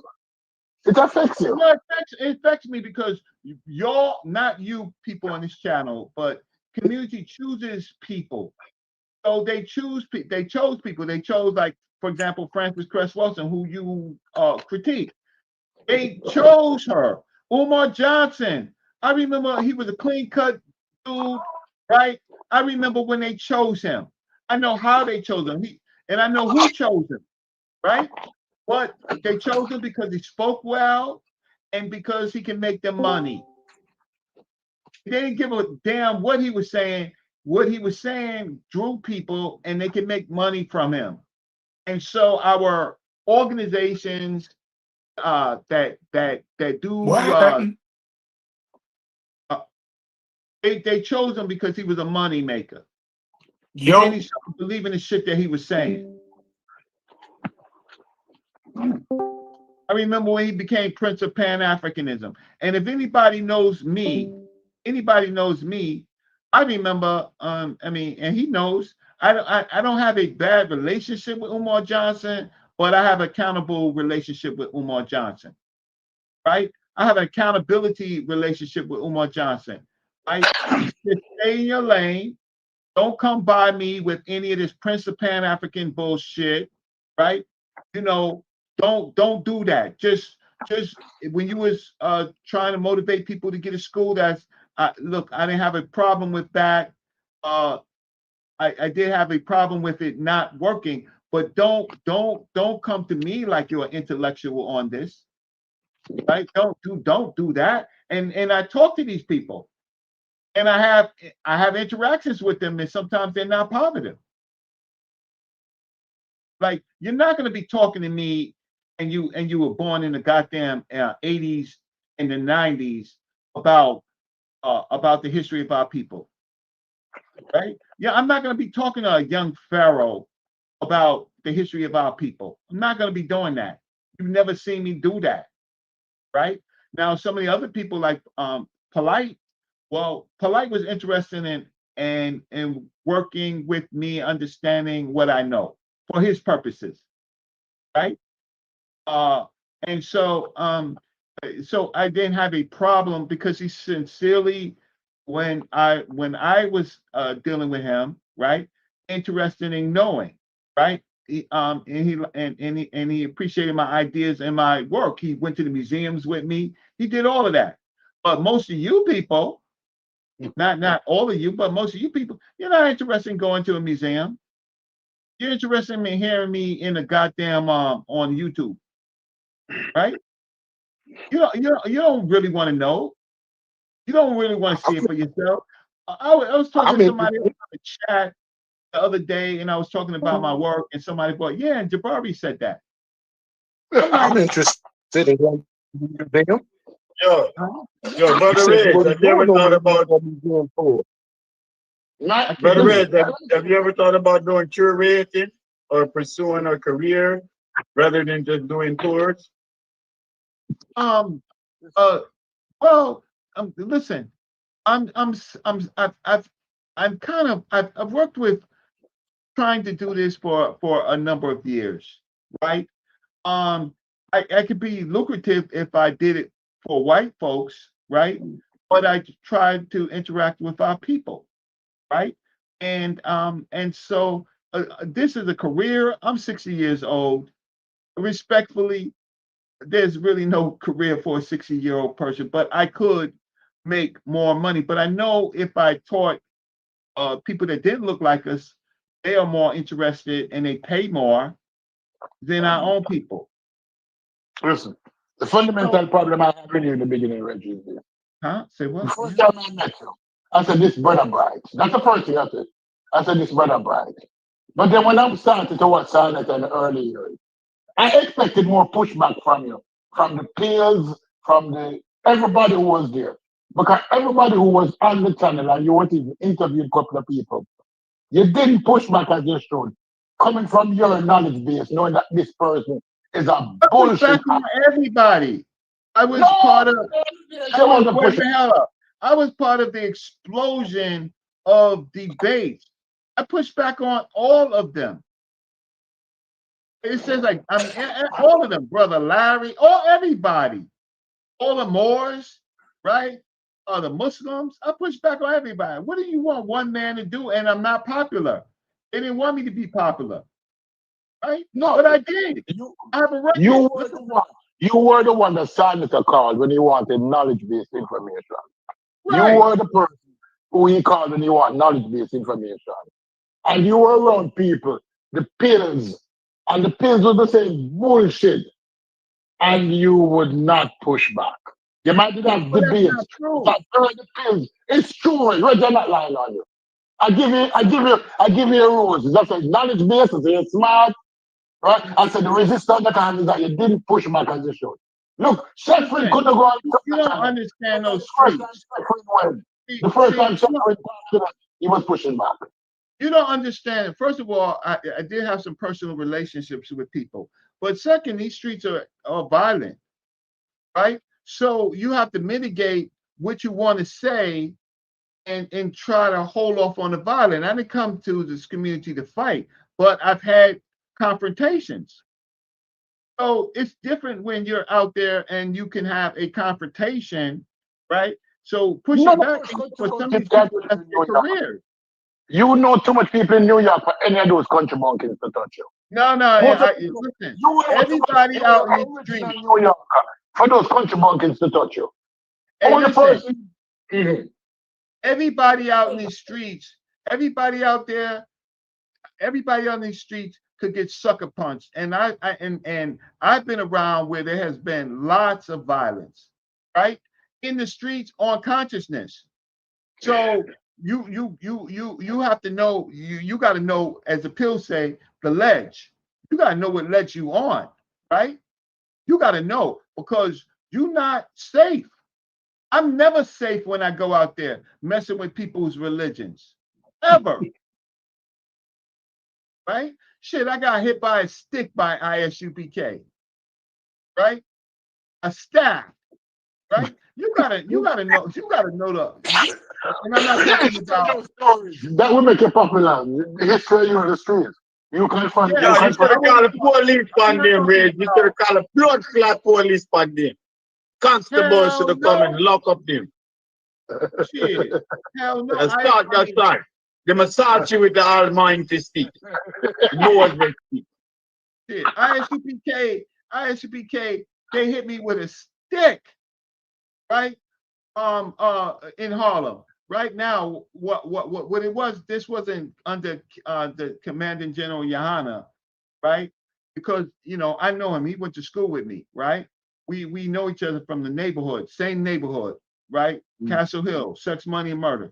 We know each other. It was under his above leadership, right? I was walking down the street. They was walking down the street. They wanted me to move off the sidewalk. I tried to go to the edge. That wasn't enough. I got hit with a stick. Sucker. But so these streets ain't safe. So why do I gotta be your example in these streets? Right? I'm not trying to get beat up. You kept it OG, Reg. You didn't go snitch on them. You kept it OG. You kept on the street. That's what it is, man. But I'm saying, you should have done this and call the police on you. Listen, I will call. I have no problem calling the police. However, it was 40 of them. What am I gonna call the police on? It was their training day, I guess. They was taking over Harlem, and they wanted to take over the sidewalks, and I just didn't want to go in the street, so I got hit. That's acceptable. What am I going to do? Right? Look at my confrontations. I've had terrible conversations out there, right? You seen what AOC, Hashar, and all of them, right? Like, I'm not going to be your poster boy, get my teeth knocked out. Shit. Teeth are expensive. Right? I had confrontations with SETI. Young Pharaoh, I ignored, right? Because he's just a young kid, right? Shoot, I've had confrontations within the so-called conscious community, right? So you're supposed to run to the local bodega, run in there and say a group of 40 men wearing purple just hit me with a stick. Call the police now. Call them now. If DNA is on the stick. My DNA is there on one of those Moses sticks. No. I just took it because I could have went down the street. I didn't go in the street like everybody else. I tried to walk through them. Hey, I got hit with a stick. So I could have went. Listen. I could have mitigated it. I just didn't want to walk in the street. I'm like these people with these funny costumes coming down the street. I'm Brother Reggie. I ain't getting in the goddamn street for them. I got hit with a stick. So wait, you mean it like it was Jim Crow style that expected you to step off the sidewalk? You said what? Like a white person. Is Jim Crow, back in the day, Jim Crow, when a white person was coming down the street, a black man had to step off the sidewalk. That's what they expected you to do? Oh yeah, they was training. They show force. They were army. So this is under the Area and Abba Bivin days. This is not under General Yohana. this was ISU PK full force, right? This wasn't the how can I say, the friendly Captain Tazariak, right? No, it wasn't them. They were soldiers when this happened. And I think Daniela, all of them was in these camps, right? It's not for So that's proper civic duty to take over the whole sidewalk and not allow the old lady and anybody to pass and beat people with sticks. Yeah, well, that was show of force. Listen, it's the same thing with a lot of organizations, the Nation of Islam. When they're coming down the street, they expect you to move. But they are a little bit more civilized. Nation of Islam is a little bit more civilized. At least they smile. No, you're supposed to get your civic duty is you're supposed to get the permit for parading. You're not just supposed to get a big group and bully the street. Well, that's not civic duty, man. Well, I just wanted to come off of mute and say appreciate you, brother Reggie. You know, and a lot of folks do in this community. So well, I appreciate just hearing this stuff. You know, I sometimes think that you think you're not appreciated, but a lot of us appreciate you, man. I don't question brother Reggie's logic. And I don't question him now. Those two things I don't question. I might push back on some of it, but I don't question whether he's a knowledgeable dude. But he has interacted with the more brother Reggie, man. He has interacted with more He has interacted with more Suda thinkers than any of us can imagine. No, that's what I would like him to talk about one day, all the Suda that he's interacting with from the beginning of coming into conscious community. Because he knows all of them by name and he has spoken to them. And what I would like to know, when you hear somebody come with obvious bullshit, what goes through your mind as an intellectual man? When you hear somebody come with obvious bullshit, because that is how you can help other young people to avoid these cultish thinking. What to do when you encounter somebody who stands strong on a narrative that is untrue and is bullshit. Well, you see me because, like, for example, people think I'm a traitor talking against the Comedics, right? And I'm like, first of all, I know the field. I've read the text. I've been there. I've been there when some of these people were in their diapers. So I went there in '87. I went there with the top scholars, right? And they didn't teach us to worship, or they taught us to respect it, right? But they didn't teach us that a successful plan was to worship what they call Kemetic deities and stuff like that, right? And so I'm like, if I hear something that I think is not beneficial, I'm gonna say it's not beneficial. If you're wrong, I'm not gonna bite my tongue. And we've been arguing about this thing whether Kemet or black people or called themselves black. It's an intellectual conversation. So there I just exercise my intellectual abilities to say, so what, they called themselves black, right? So what, they called themselves black, but and I can show you why, but what's that mean? Right. They black like us, same circumstances, they just revered the color black. They created a black realm. But that doesn't necessarily mean it has anything to do with you. But if you can get some values out of it, fine. But you can get the values out of it without a religion. You ain't gotta talk to spirits and stuff like that. Especially when most of these people can't read any of the language.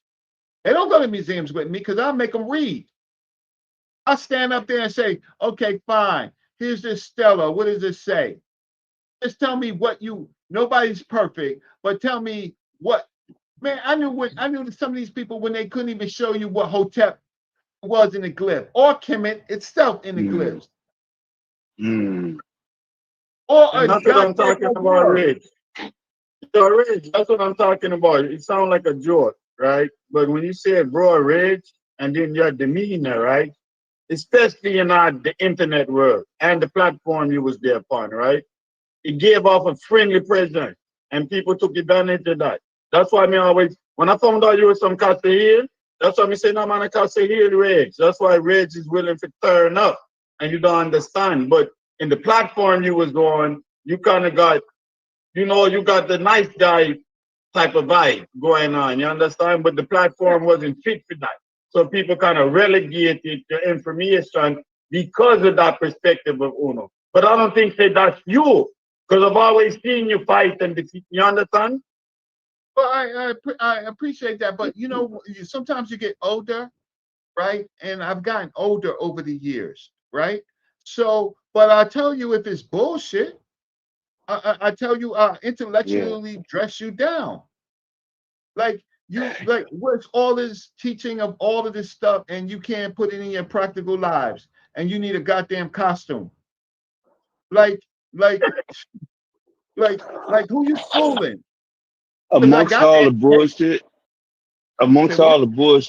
I would amongst all the bullshit to give Brother Reggie some further props. I would let I would let my brother listen to. I would let my sons listen to Brother Reggie. I don't. You know what I'm saying? Like I have 4 sons, so I would I would steer them towards more of the reality than and that's why I was saying I appreciate Brother Reggie because he's I had to. appreciate you. And Yeah. And I don't just say it. I've donated. Like I got you. You own my cash app, brother. Reggie's like so. But if Yeah, you're ever yeah, in yeah. New York and you're ever with any of your sons or all of them, right? Let's go to the museum, right? While I have the time, I take families Right. and I take people to the museums and I show them. But I not only show them ancient Egyptian culture, I show them West African culture, and sometimes, very rarely, sometimes I show them Oriental culture, right? I'm not the type of person who people. I'm not in no cult. I'm not in no cult, and and I'm not accountable. I'm accountable to myself and my people. I'm not accountable to any particular person, right? It may be in the past, Dr. Jeffries, Dr. Leonard Jeffries was my elder, my mentor, and I would listen more to what he has to say, and then Dr. John Henry Clark and Dr. Ben, right? Outside of that, uh, I argue with people who you don't think I argue with, right? I'm not trying to hear that, especially when I know you can't read the culture. You ain't got no publications, right? I'm not arguing. Just stay in your lane. And the best thing you can do is just avoid me and don't put me on a panel with yourself because then it would be competition. I'm not Well, listening as a fellow academic, one thing I can respect about Reggie is that despite all the trolling and the clowning and all the them some there, is whether you agree with Reggie or not, you have to defeat him academic. You have to be sound academically and go into the act because he's gonna present that. So if he's talking about the law, you got to go into your concept of criminal procedure or civil procedure to understand because he's gonna talk from that perspective. So I really love that you add that to the conversation because I'm that way, but I get misinterpreted the same way Uno do. So I appreciate that about you because you do have to come academic. We are deal with race. I appreciate. I know law. I don't like law. I really hate law because I see what law does. But if you look me up, my name is Reginald A. Mabry, Mabry. You can go to Google Scholar and look up my name, Reginald A. Mabry. You will find in federal law on a case, there's 141 citations to a case that I did, right? You can find that out. October 1st, 2025, just last week, I helped a person I was working with I helped him defeat summary judgment, right? Just last week, right? He defeated summary judgment against his defamation case. I love defamation cases, right? So I'm waiting for some of these knuckleheads to defame me, right? So I can drag them into a New York court. But they won't do it. They're smart enough not to do it. But maybe some person don't believe in U.S. law, right? They don't believe in the law. Okay, I'll still drag you in a car and take your house and your car. I'll take your wife's car. So they know better. That's why they just talk to me. They talk about me in the little innuendos. Call me out. Call me out and say something about me that I can that's defamatory, right? Say, but they won't. You know what they're gonna do? They're gonna avoid me and they're gonna avoid the topic because it's best for them to do that when it comes to history and culture. And in my Black City plan, well, I wrote a plan, made it for free, right? It's out there, right? It's workable. It's better than all these other people selling you books. I did it for free, right? And I had the background to do it. So when I come on this show, because you have a diverse group of people, and it's entertaining at times. People talking about grandma and stuff like that, right? It's entertainment. So I'd rather sometimes do this than do a whole show. But maybe I'll do a show tonight. Well, no, what I'm trying to explain, Reg, and I want people for this to come across, you understand, is that even if people disagree with you, it's from academic. You understand? We can troll you and do all of that. That's part of the internet. We understand that, right? But if we have you make a point, right? You have to go academic to deal with the point. It's not no pseudo point. You understand me? I appreciate of that because it forces people to really use the reasoning. You understand? Then we can get back to the trolling and all of them joke things. You understand? Right. But still around certain things you make, whether I agree or not, I still have to come at it academically or historically or with some type of factual information. You understand? Because as much as you was part of that pseudo world, you avoid. I don't think it come from a pseudo perspective. Hell no. No. And so when I hear stupid stuff like the Tom who is a white man, stupid. You're stupid. You can't back that up or the Hyksos or the proto-Hebrews. But I hear all this stuff all the time. Hyksos are the proto-Hebrews, right? I even think Yara did a good job. Hyksos is a title, right? Foreign rulers. It's not one group of people. You're stupid, right? Or evolution. How can I say evolution is not a theory? Stupid. Like, okay, what? But I thought you said that the Sashu was in Egypt and they were the proto-Hebrews. I thought I heard you say that. What's up, Rich? The Yahweh, the Shashu, right? I mean, I might have misheard you. I might be like, no, the Yahweh. I might be doing something. The I remember you Yahweh saying that. Shashu were around was in Edom. They did come into Egypt to attack Egypt, right? They did worship Yahweh, right? Or a proto, but they were not the Hyksos. Okay.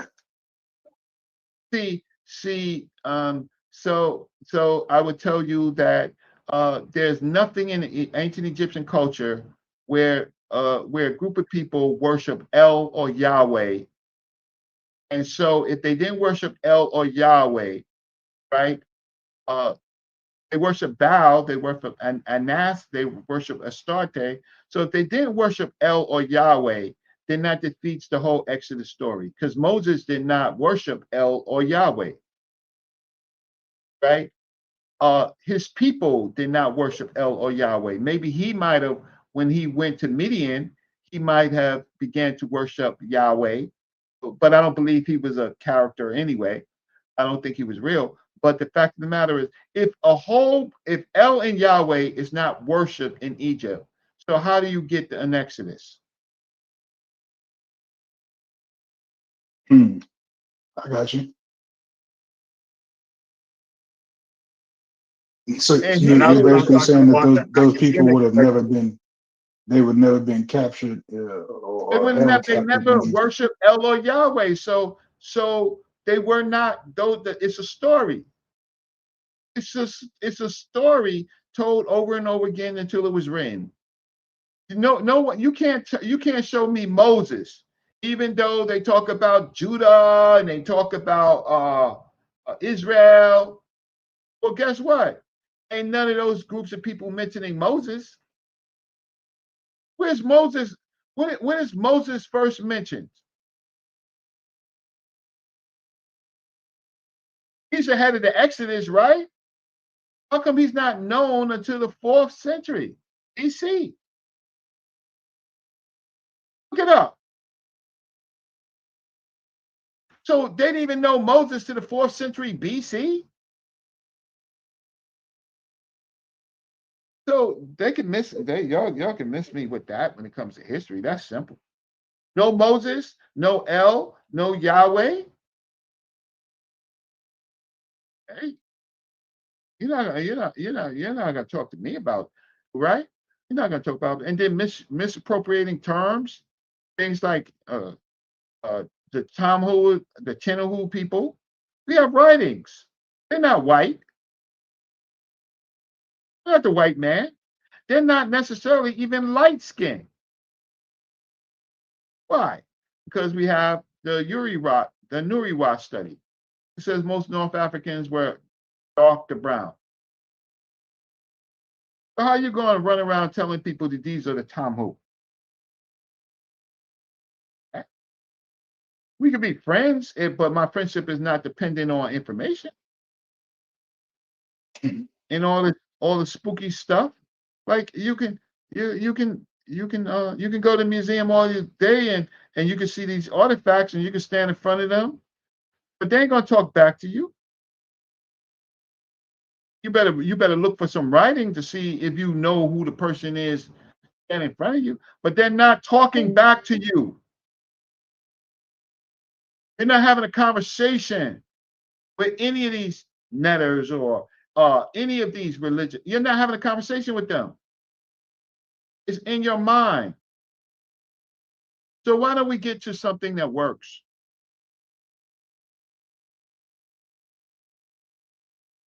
But I teach this subject because I think this subject is valuable to show that there's civilizations before the Europeans. Europeans learned from. I'll teach the subject, but you're not going to get me,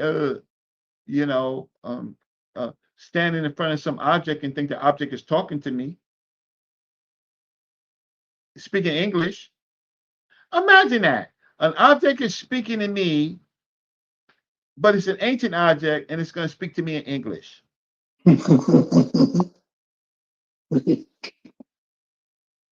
Get that out of here. So if that's what y'all want to hear in the content community, hey, that's more power to you. But listen, I'm